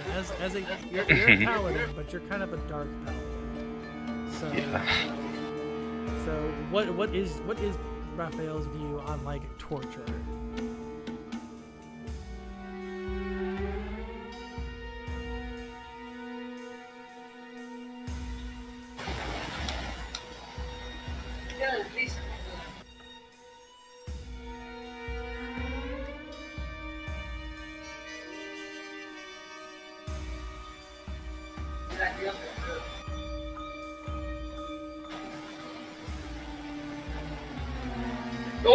He doesn't You just- really like it, but he is a servant of the Nightmare Lord.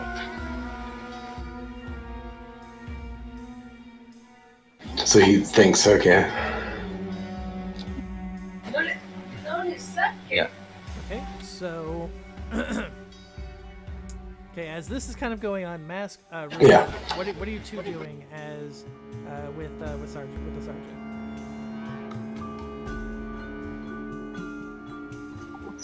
So, do you think we can get the charges to stick? He goes, well, with this, evidence that you found here of, it's quite obvious that she is at least a co-conspirator in this thing at Hawker Square. This Samuel person I don't know about, but it's obvious that he's involved somehow. The fact that a high-ranking member of the Lamplighters Guild was involved in all of this. This is very concerning, to say the least. Not to mention, I am sure that this will be a blow to Mr. Gyarados Kesmir's political moves, which may be a good or a bad thing, I suppose.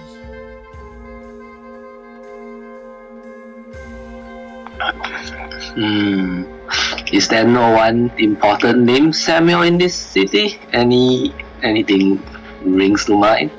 Any important figures? He thinks, and he goes, no, not that I know of.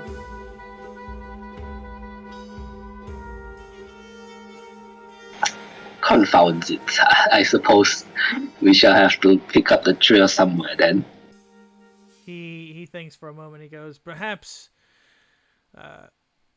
maybe if you ask Mr. Kesmir himself, maybe he could possibly know about who this Samuel is. I mean, at the very least, he needs to know that one of his subordinates was confiding with the Nightmare Lord and was responsible, or at least partly responsible, for the attack on Hawker Square. I suppose that could be a good avenue. Ruvir, what are you doing? I will ask if they have anything about a report of like stolen goods from the Emporium, the relic Emporium she mentioned. He goes. He kind of looks around on his desk, and he kind of goes, "Huh? Strange. No. Did they say when it was stolen?" He said it was stolen from there. The staff of Isolde goes, "No, I don't have anything here from."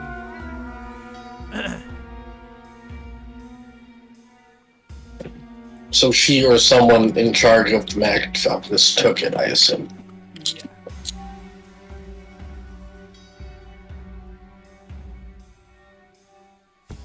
I'm not sure why she would tell us that information freely.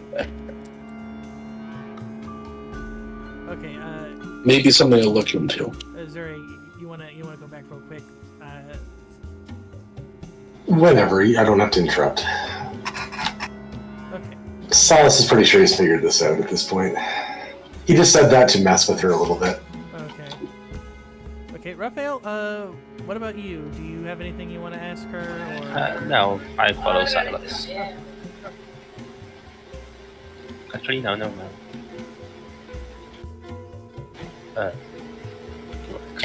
Yes.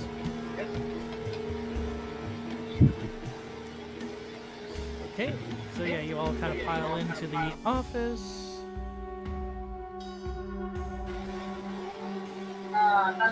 Sergeant, where is Casimir usually based out of?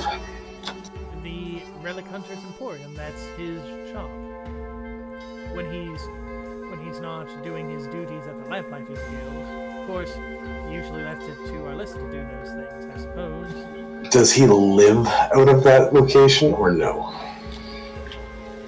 He goes. Actually, He goes. No. Why would he live in? He owns a house, I'm sure, in the Saddle, close to the Emporium, I believe. Good enough.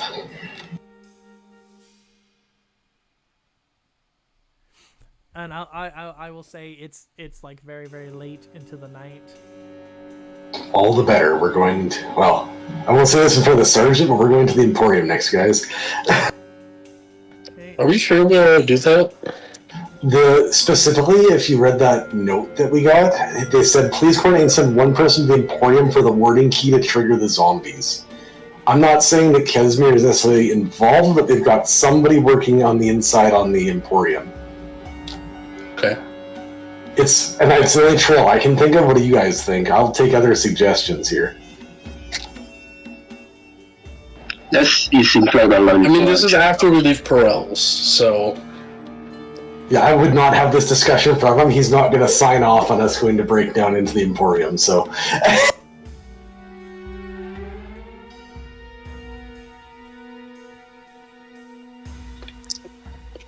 I mean, I'm not very sneaky, so I can't imagine it'll go as well as last time.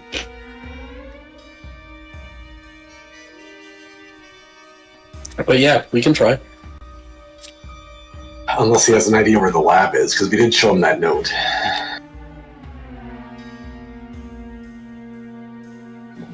The other option is I can try to get the answer out of her where the lab is, but I feel like it might just be in the Emporium or it's in his house, one of the two. If Casimir is involved, but otherwise we don't know. Unless the DM wants to tell me where I'm missing something. I mean, well, I have to ask you, like, how did you torture her in any way, any shape or form? I'm not yet. No, Silas is mostly bluffing to her essentially, but I'm going to ask you guys, if you want me to go back there and try to get some answers out of her, we can, but it's going to take time, and I don't know if we have that. I mean, I'm not thrilled with torture, so let's just go to the shop. To the Emporium or somewhere else? Yeah.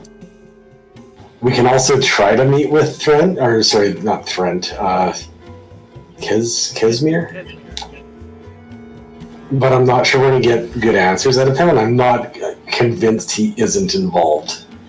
Especially that staff going missing from his Emporium and not being reported. That's a huge red flag to me.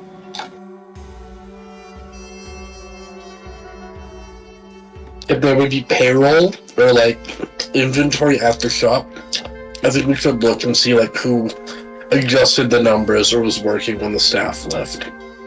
Or got marked off the inventory. Yeah. I don't think that would be in his house. That would be in the store, right? Absolutely should be in the store. So as they go to the Emporium. Okay, I just need to... excuse me. I just need to make a character really quick. It shouldn't take too long. As you guys are talking,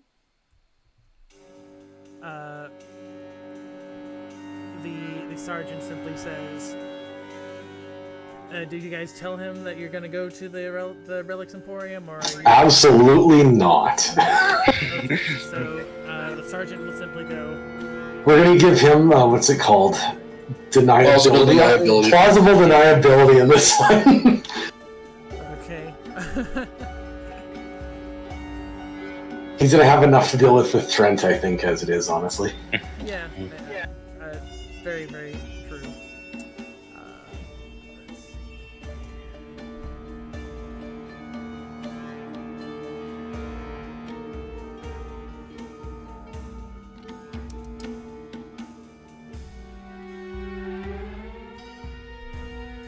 So, is there anything that you do say to him? We'll be seeking the use of the safe house, I believe. Again, can we use the same one, or do you recommend a different one? He goes, I think the one that I gave you should still be good, as far as I know.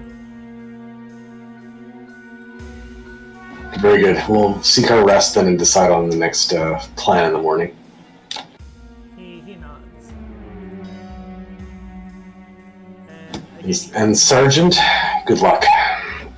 He goes, "You don't know the half of it, sir. It's going to be a very busy morning for me. A very... Silas does not doubt that. Alright, so you all head out of the prison. I'll switch into my guard uniform on the way before we leave. Okay. You guys walk for a good little bit. It is quite dark. Okay, going to send you guys over to the relics.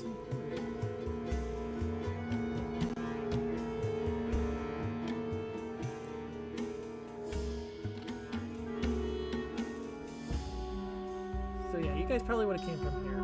And you do see that there's quite a few people kind of about. It looks like most of them are people who are kind of getting ready for like early morning shifts. Like the sun is still not out, but it's basically around the time people would kind of get up. Yeah, we've been up for a long time.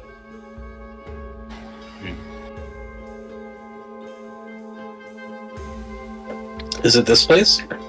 Yeah, it's this way. Yeah, you see a nice looking shop. You see where it's Relics Hunters Emporium and like that really fancy typography.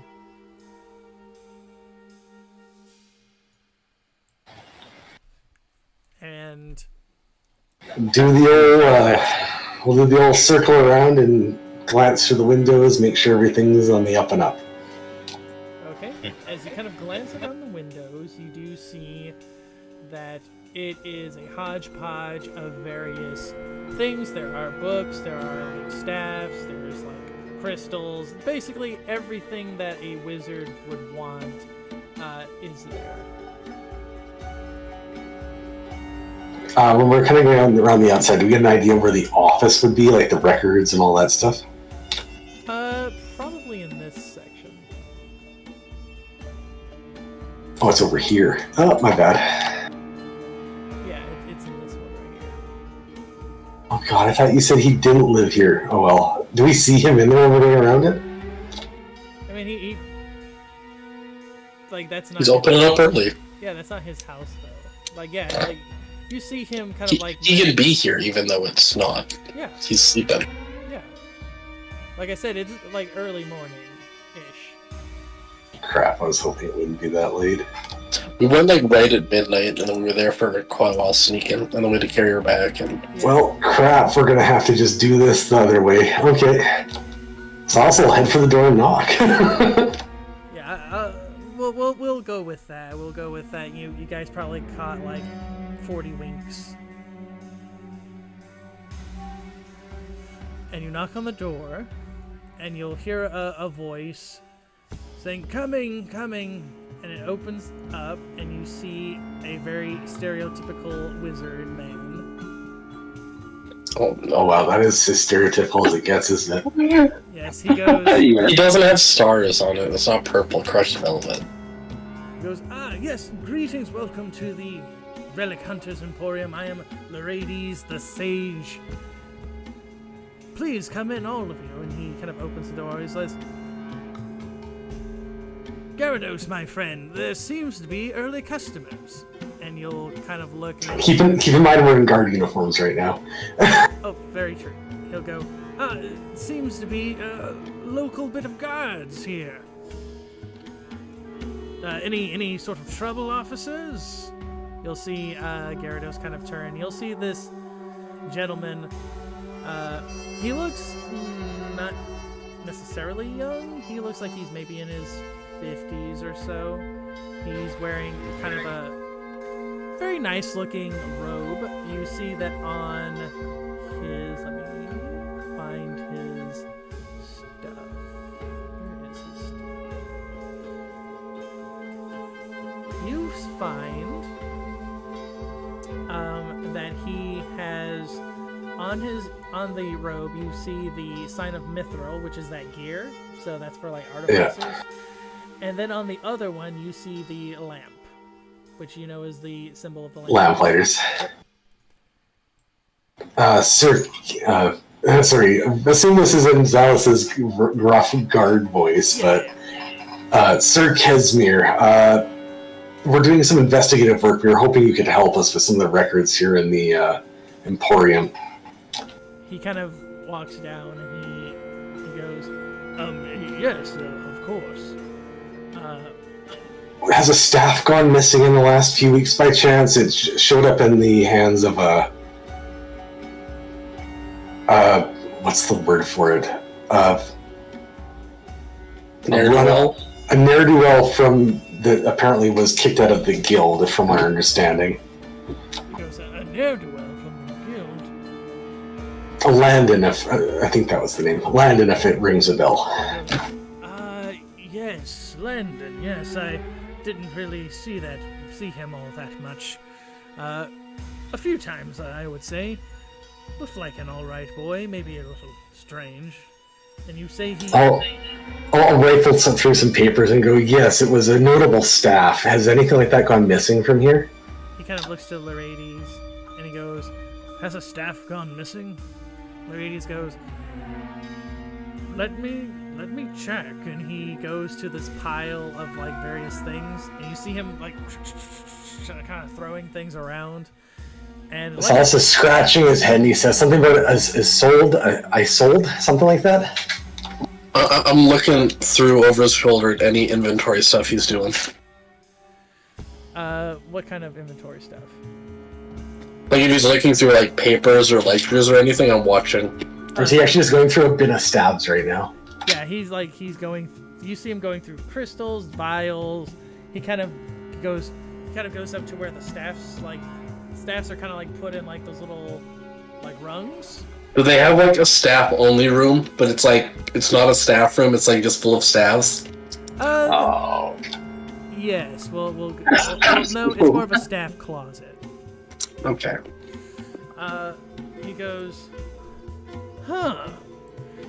Actually, yes, a staff is missing. I think it was one of those, it was one of those weird ones.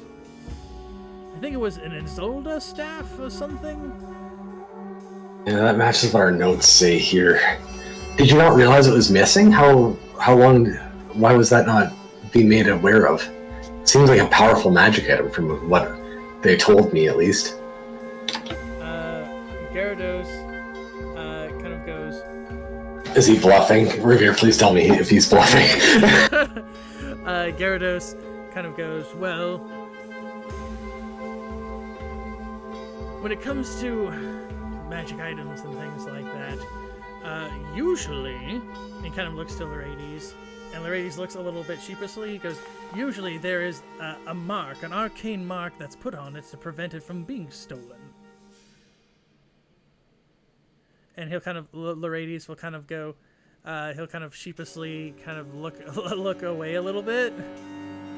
So honestly, it being stolen should have been impossible. Or at least improbable. Unless somebody removed the mark. He kind of nods a little, yes. Though I don't know who would have the magical capacity to do so, I personally mark them myself. Well, sorry, this is Zure speaking. That's concerning to me. Can you see your inventory logs? He goes, Lorades, show these gentlemen the logs. And Lorades will nod. You'll see him go through this door. He'll go into like the little thing here. I'll get Mask and Raphael to come in, and we get Mask to kind of go watch what Lorades is doing. I don't know if I completely trust Lorades yet, but... just because he seems incompetent. Sir Kesmir, I greatly apologize for the trouble, especially this morning, but... sorry, I gotta think about how Salas would word this. No, it's fine. With due respect, Sorry, what's her name? Thrent? Would Miss Thrent have the ability to remove that mark? He says, my second, one of the prestigious members of the Lamplighters Guild, I wouldn't say she's the current leader, as I'm the leader. I guess... Of course. He second in command, I guess is how he would phrase it, or something like that. Goes... Would she have that ability? Well, she was certainly a high-ranking wizardess in her time, I suppose, at the school. Though her magics were more along the lines of the Eldritch Masters. The ones, big ritual guys, those ones. Huh. I apologize, sir, but I'm here to also inform you that she's been taken into custody. She was working alongside the Dreadlord and apparently attacked some adventurers that were trying to investigate earlier tonight. Also, she was partially behind the attack on Hawker Square. And she's at least involved in the attack on Harker Square and was in contact with Landon. Well, we don't know if she gave him the staff. That's part of why we're here and trying to tie up loose ends, if you understand. As you say that, you see him kind of go to like where this kind of like checkerboards are, and he'll kind of sit down. He's like, sorry. You'll see him kind of clutch his heart a little bit. He goes, sorry, a bit of a condition I have. I don't want to. Hearing that might cause it to kick in. My apologies, sirs. He'll kind of point to you, Mask, and he'll say, excuse me.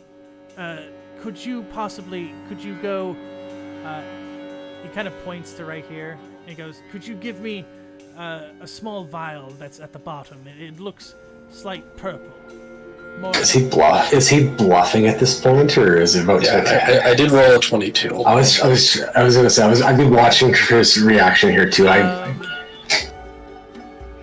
As over here, as you kind of like keep an eye on Lorades, making sure he's not doing anything. You do kind of glance a little bit at Gyarados, and you do see him kind of gripping at his heart, and you see him kind of like gritting his teeth, but it's less of like him being in like a pain grit. It's more like he's trying not to get super angry. Oh God, he is on it. Shit. I'll give Silas a hand signal. I'm gonna take his. I just start throwing baseball hand signals at him. I want to see if I can identify what liquid is in the bell that he just asked me to pick up, I guess. Just drink it. Oh, that's a good idea if he's about to throw it at us. Okay. Yeah, give me intelligence, arcane background. Oof. Oh, shoes! No, as you look at it, it looks like an ordinary, like, potion. Like, literally, it is like a potion that you would use for a heart condition. So that's not necessarily untrue. Well, gonna pass it to him then. He'll take it, and you'll see him kind of like gulp it down rather quickly, and he'll go, "Thank you. Unfortunately, that is a family condition. Sadly took my father around my age, but I've been quite stubborn. Hoping to last another 10 years or so." And you'll see him kind of get up, and he's kind of shaky as he kind of gets up. And Lorades will kind of come out, and he'll kind of bring it to essentially like a table that's kind of in the room, and he'll kind of lay it down, and you'll see him using kind of like wizard's hand stuff. He'll kind of go through the ledgers, and he'll go to like the most recent one. I'm watching what he does if he alters anything. Yeah, it doesn't look like he is altering anything. It's like literally just like moving the pages. It's just weird that he's not using his hands to do that, so I'm concerned. He's a wizard person, so it's fine. He's a wizard. If you could have magic to literally have like a mage hand thing do stuff for you, you would do it and not care. But the mage hand doesn't have any feeling. So he just like grabs the pages, you know? He kind of like like I said, he goes to like the most recent one, and he'll kind of then you'll see him kind of touch it, and he'll kind of go.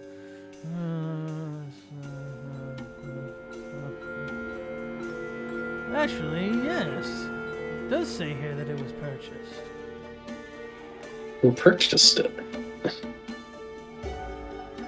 He goes, a Samuel, I believe. He goes, a Samuel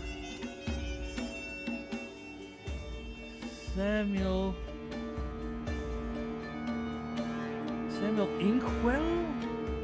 Yeah, it looks like an Inkwell. Is that someone you know, Sir Casimir? Mr. Casimir will go.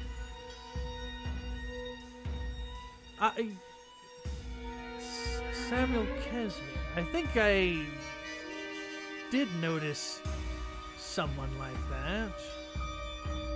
Was a wizarding type. I think he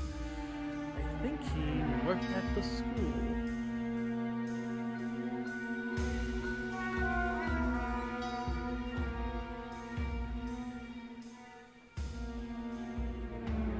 Yes, in fact, I'm pretty sure he did. I think he had the emblem of the Arcanists. Yeah, the weird ones who think that there's some weird mystical veil thing. Yeah, I don't mess with all that mumbo jumbles. He kind of like taps the mithril symbol. He goes, "Working with my hands. That was always my passion." Just to confirm, sir, it was sold, not stolen. Then, do you not recall removing the glyph on it then, or whatnot? He goes, goes, well, I'm not the only one who can remove it. Lorades can as well. I've shown him how to remove it, and Lorades just kind of nods. Does it show who sold it? I'll glance at the page. I'm looking. I'm watching Lorades very closely. I'm watching those wizard fingers. Yeah, his wizard fingers kind of go to it. And he goes... He kind of goes to it and he goes, that's strange. You see, like, where the name would be? It is, like, kind of... almost kind of smudged out.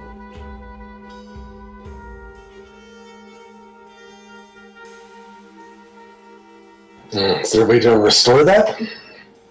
Lorades kind of looks to Kesmir. Kesmir kind of goes over to it. You guys don't have a way to deal with ink blotting?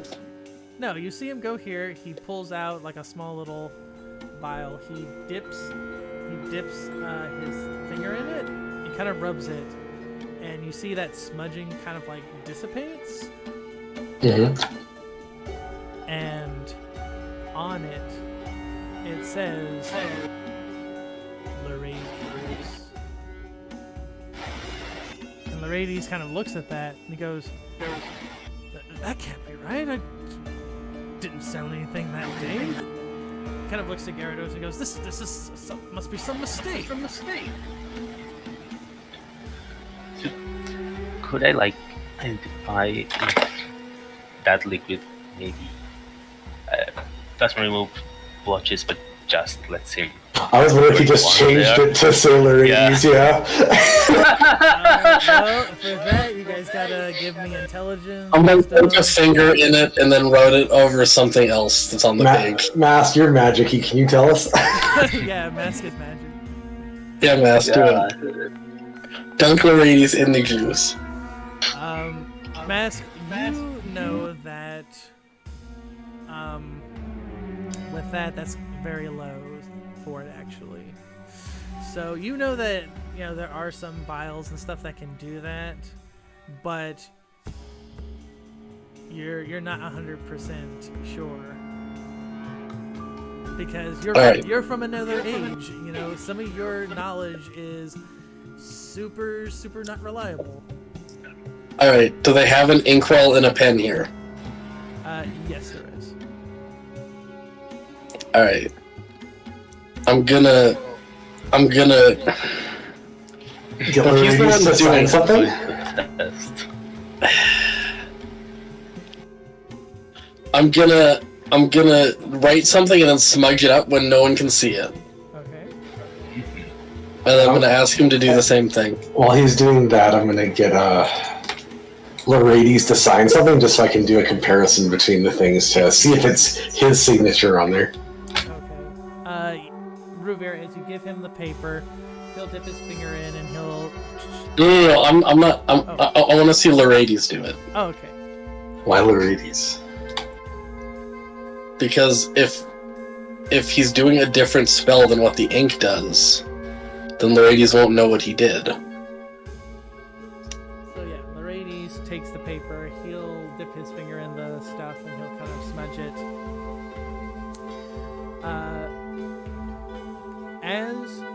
Excuse me.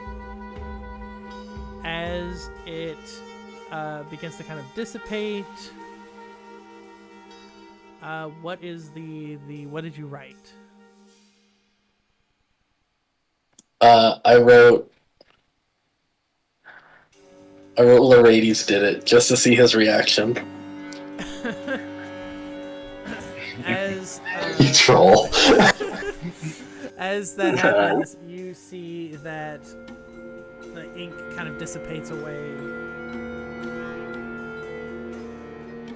and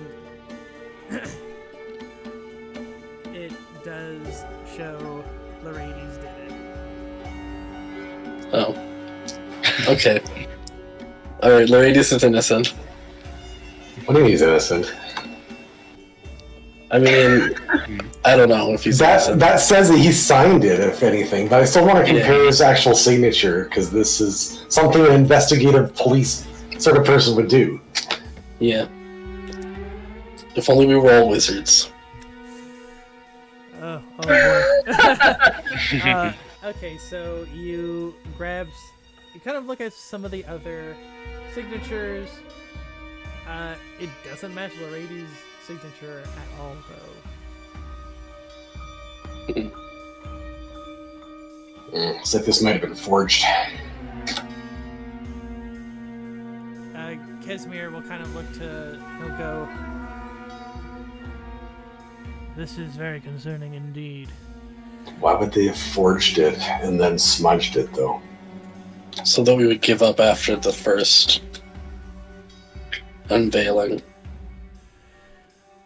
He goes, Loraine's just kind of like nervously goes, "This just doesn't make any sense to me. Gyarados, do you know anything about this?"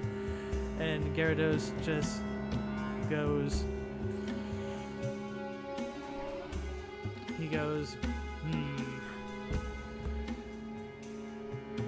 He thinks for a moment and he goes,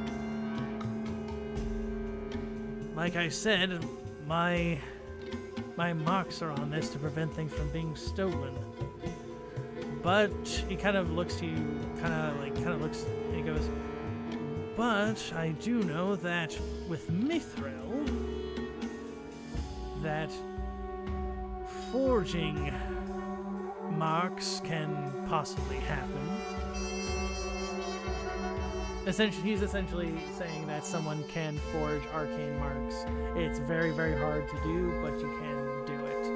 Mithril is like, since Mithril's whole thing is like constructs and like runing and stuff. I think that's what he's kind of implying, is that somebody from like the runic school may have been involved with that. Silas is going to borrow the inventory book while they're discussing, if that's alright, and bring it over to Mask. And we're going to go through it and basically act like we're investigating, but we actually are investigating it for something specific. Okay. We're going to see if we can find anything related to that warding key specifically in their inventory here. Can you also check if any of the other items were signed in the same writing as the fake Loraides? Yeah, like other items that got smuggled out? Yeah, we'll look at for those two things if possible, DM. Okay, as you guys are doing that, Gyarados kind of like shuts the door and puts closed. He goes, I don't want any customers coming in and seeing this investigation going on. Can I examine Gyarados and see if I can figure out what's wrong with him? Sure. That would be like a wisdom and something like nature-y or medicinally. I got the shaman and I got the nature one. If we're doing guesses, I feel like that heart condition thing is actually true, and he's been using potentially necromancy to avoid that. So what I'm thinking is he's not actually like cursed or whatever. Like someone's giving him medicine, but it's not really medicine and it's causing the symptoms. But I don't know. Well, I read too many twists. Okay. Excuse me. Okay, so what are you trying to like figure out about it, Rubier? Just so I can like not. Basically, I want to like give him a quick examination to see, like, check if he's all right. I do also want to see if he has the mark of the Dreadlord on his heart. Okay. As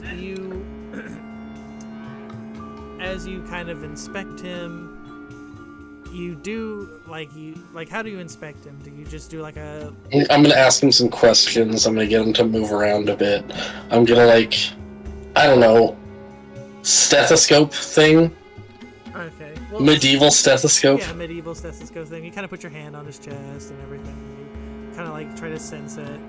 You can tell that his heart does. It seems that it goes like a little bit slower than like a normal human's, like normal person's heart, I should say. So it does feel like that there is kind of like a condition there. And you, as you kind of like check him over and everything, and you kind of like move the robe a little bit, you don't see like a mark on him. Do I detect any kind of like faint magic on him? Like some kind of persistent effect? I suspect a lot. Yes, you see like signatures of like Sorry, not items. not items, no, but like you get like impressions, if you will. So you get like impressions of like kind of like artificing kind of magic. So it kind of, when you kind of feel it, it feels like, you know, working with hands. There's like sparks of life kind of stuff coming from it. You see like flame and like kind of light kind of pulsing from it. But you do notice very faintly, you do get a whiff of necromancy. Like he does necromancy, or he is under the effect of necromancy? You are not sure.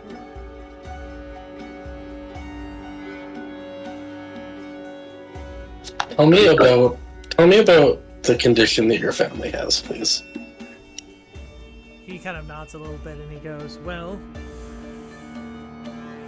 he goes, well, ever since, you know, my ancestor founded Eldolin, my family has been under a bit of a...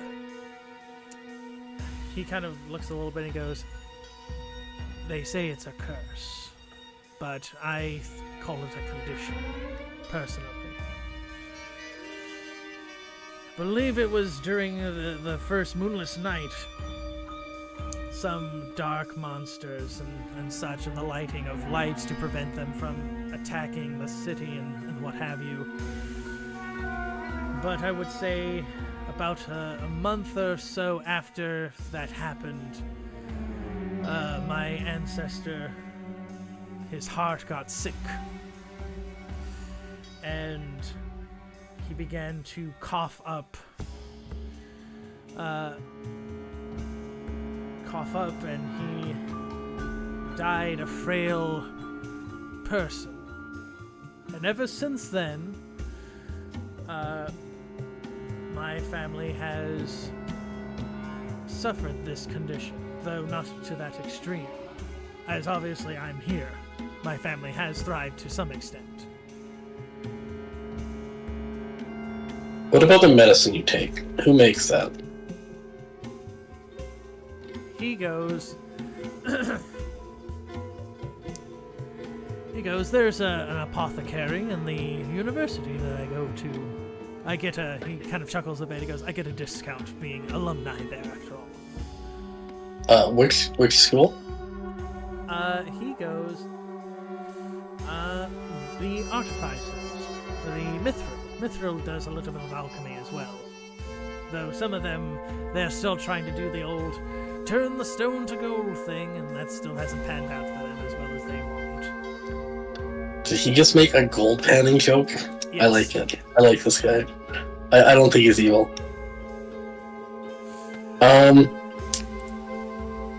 What about your father? Did he take the same type of medicine?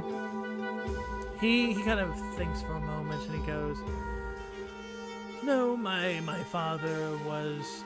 He kind of chuckles a little bit and he goes, my father was more... He kind of moves his hand a little bit. Not in a ritual way, but like kind of like a... My father was more religious. He often would go during his final months, I suppose. He would go to the various churches in the church district, donate as much as he could to the various gods of charities and what have you, hoping that they would find a solution, or at the very least that his soul would be, you know, clean enough that when he passed he would go to a better place. I can only hope that he has. Like I said, I don't believe in the gods in any case. Okay. Alright, I'll let them look for the papers for a while. Okay.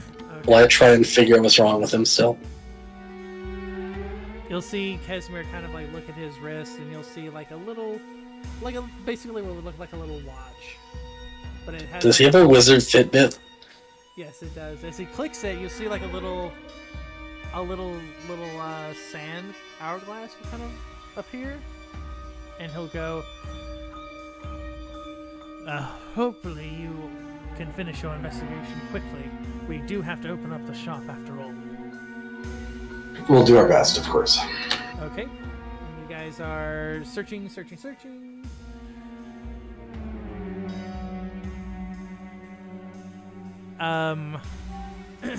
me. You look and you see a lot of the names are stuff that's written. Again, it's with Gyarados, Lyrades. You see their names across all the things that they have purchased. A lot of them are like crystals, like different kind of like ritual components, books. That's like a lot of stuff. What about onyx gems? You do notice that a couple onyx gems have been purchased. And you do see Arlissa Thrent's name there, and you see that they were sold to her by Gyarados. Yeah, I don't care about gargoyles. We're looking for the warding key specifically, is the one thing. Or what that might be referring to. That's why I have Mask helping me, because he's probably have a better idea of figuring that out. Does he have any other employees? I will ask him. He goes, well, usually it's just me and Lyrades, though. Lyrades, did we have any people looking for job applications? Lyrades goes, well, a few of the students from the schools were asking about getting work here. Though, I think they had like a lockdown or something like a month or so ago, and I never heard back from them. Something about imps or something. Gyarados goes, yeah, that's right.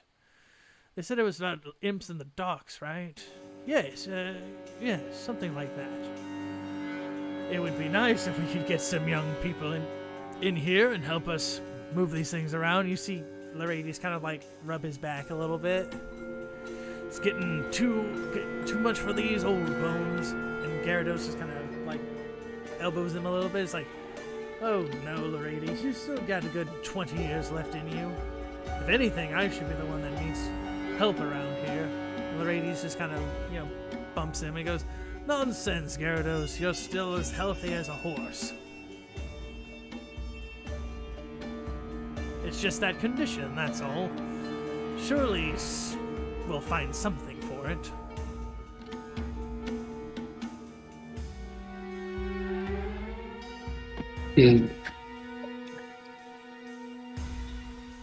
Is there anyone else who ever does inventory for you? Nice.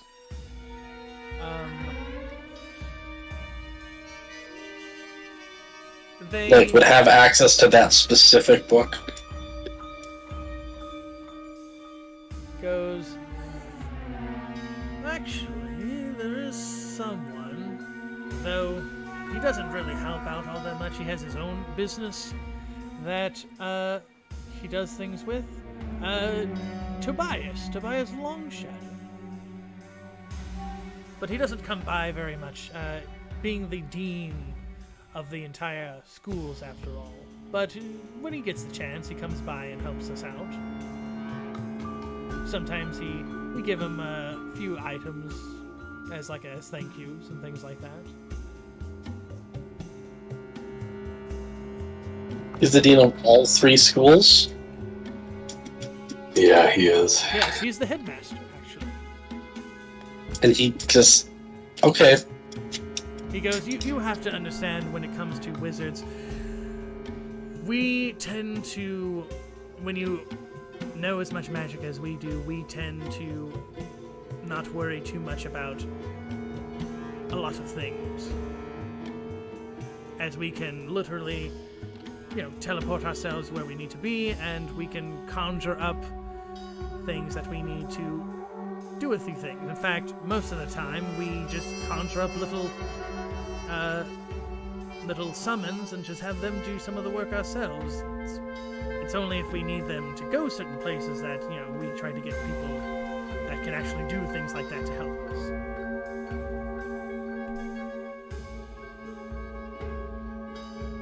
And Gyarados just kind of chuckles a little bit, and he says, "Yes, with summons, you don't have to pay them. Makes for keeping things nice and tidy without having to cut into your pockets." Using summons, ew. And then I look at Raphael and I look at Vance. No, I don't say that. Tiberius he's just holding the book, being helpful. Tiberius doesn't use summons. So yeah, Tiberius isn't a sub, but he's more of a golem, I suppose.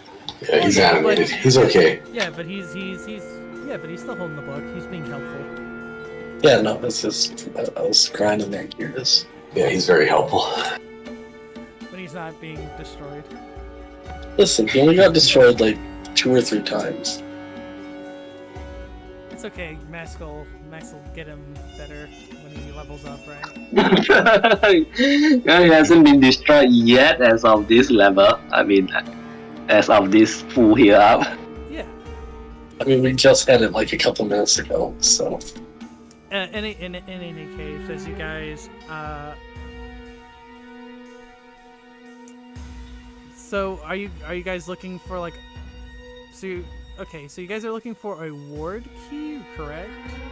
Yeah, they said a warding key to trigger the zombies. Either it was sold or it's still in the inventory here somewhere. Okay, Mass, do you want to roll me a knowledge thing on ward keys? Okay, do I get the wizard background? Yes, of course. It's the most wizardy possible question. It is very much a wizardy thing. My skill checks are getting worse by the second. With this, I'll give it to you, because this is kind of, I think, would even be for a wizard from your age, common knowledge. Word keys are not physical keys; they're literally code words. Silas didn't know that apparently, so. I'm gonna tell him that we're looking for something more metaphysical. We're looking for something somebody would have told them, in other words. Somebody here is not on our side. I just don't know who it is the problem. As it kind of continues, Gyarados goes, "Excuse me, gentlemen. Thank you for your investigations. Unfortunately, you kind of see the sand kind of going. I think I need to open up my shop and get ready for business. Please." You see him going to the door, and he kind of opens it up for you to head out.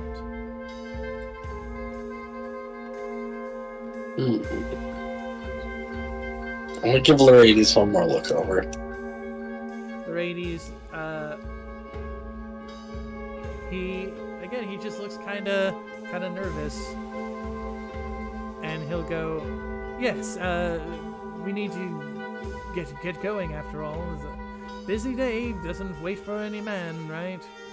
And you'll see him kind of wish his hand, and you'll see a little creature that kind of looks like an imp, but it's kind of has almost like a satyr, and he gives it a broom and he tells it to kind of start sweeping up, and it starts sweeping up in this area over here. Very well. We'll hold the logbook and go through the rest of it on our own time here. I'll return it, of course, as soon as we're finished, as soon as possible. Thank you for your assistance. Yes, please. Do give the sergeant my regards. Of course. And do let him know that I will be meeting with him later today. I need to discuss, like you said, about Arlissa and, of course, the security for the Moonless Night Festival and all of that. Thank you, sir, and know that some of us are still on your side despite the rumors with Thrent and all that. I really hope this does not impact your campaign. He'll kind of, as you say that, you'll see him kind of like frown a little bit at that, as Mask and Tiberius still kind of awkwardly hang around there. Yes. Tiberius, Alright, I'll come in and pick up Tiberius and carry him out. Come on, buddy. Come on, little buddy. You can do it. He just starts sparking, his head starts spinning.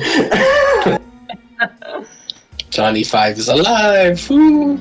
Okay, he'll shut the door and he'll put on the open sign.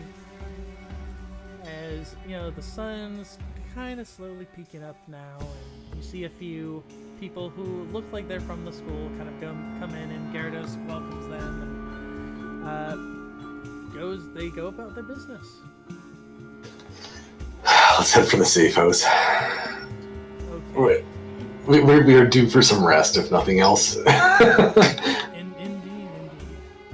And as you all head to the safe house, you open it up. There is a nice bit of. You kind of go to where the beds are. You open it up, and there's a grisly scene. You find, I don't have it here, but I'll put it here on this one. You find the body of this man.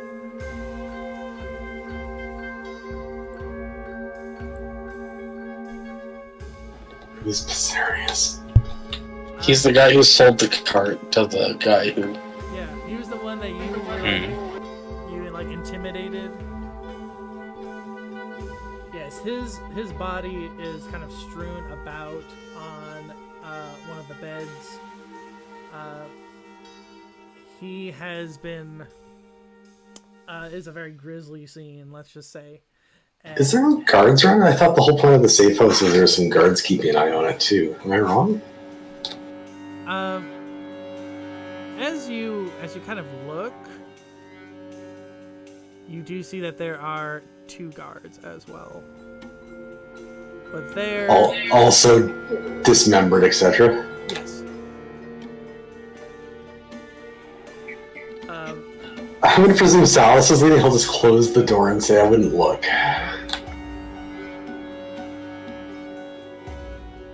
Okay. Before you shut the door, you would see like a little bit of writing on it, and it says,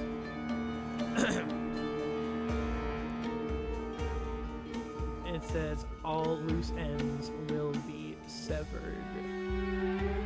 And then you see a symbol, and it is a symbol of an eye. And that is where we're going to end section.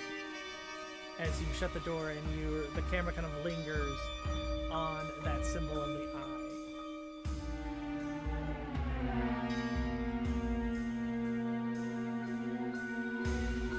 Pause that real quick. And back to the main. Zure, what did you like, and what do you want to see next time? I liked the fight with Thrain. I thought that was a really well laid out encounter, because if you didn't do it well, you would have ticked off the whole guild and had to deal with it like a whole uprising probably. Yes. So I'm glad we handled it the way we did, despite getting some words of disbelief from the companions about sneaking in and then sitting down. That was all on point. It was all part of the plan. It worked out. Next time, I really want some answers to figure out. I don't know about everybody else, but I'm not convinced that there's somebody in the shop working with them. I don't know who it is of the 2. I see motive in him, but I don't see otherwise. He's slick, if like he's being really sneaky compared to the other people we've seen, if that's the case. So I'm not totally convinced that. I feel like he might just be a stooge, honestly, but I'm not totally sure on that. So answers was the answer. Sorry, I got off on a tangent. No, that's fine. That is the thing with mysteries, right? It's like it's always like questions upon questions. It's like, where do I get to the answers? But Zen, what did you like, and what do you want to see next time? I like kicking the table out from under. That was pretty funny. Next time I would like to. I don't know. I feel like we're too low level for me to do some of the stuff that I want to do right now, so I don't know, just go on more adventures. Find out what's going on. Get to the point where I can talk with dead people. As you guys say that, you know what? I think you guys should get a level up. You guys did a lot of, Nice. you guys did a lot of really good stuff. I will be upfront with you. It's gonna get hard. Cause you're hitting not, I wouldn't say you're hitting the final act, but you're getting real close to the final act, and it's gonna be hard. Oh boy. Nanaka, what did you like, and what do you want to see next time? I thought it was funny when both of us couldn't, me and the gargoyle couldn't disengage from each other. That was good. Next time, let's see. Maybe I'll find out who is this eye symbol guy. Who's behind this symbol of the eye. Okay, maybe you will. Mega, if you can, what did you like, and what do you want to see next time? Yeah, I liked just telling the little sprite, yes I am, and just she's just going, okay. That was so funny. It's funny. Next time, yeah, I still would like to try and figure out who cut this guy into pieces and left it in a room. that seems like a good plan of action. Yeah, it does. It's a real who has done this. Indeed. And hopefully you will find out who did this next time, as the mysteries upon mysteries of the city of Eldolin continue on. And is this all a precursor to something far worse in the underbelly? We'll find out next time on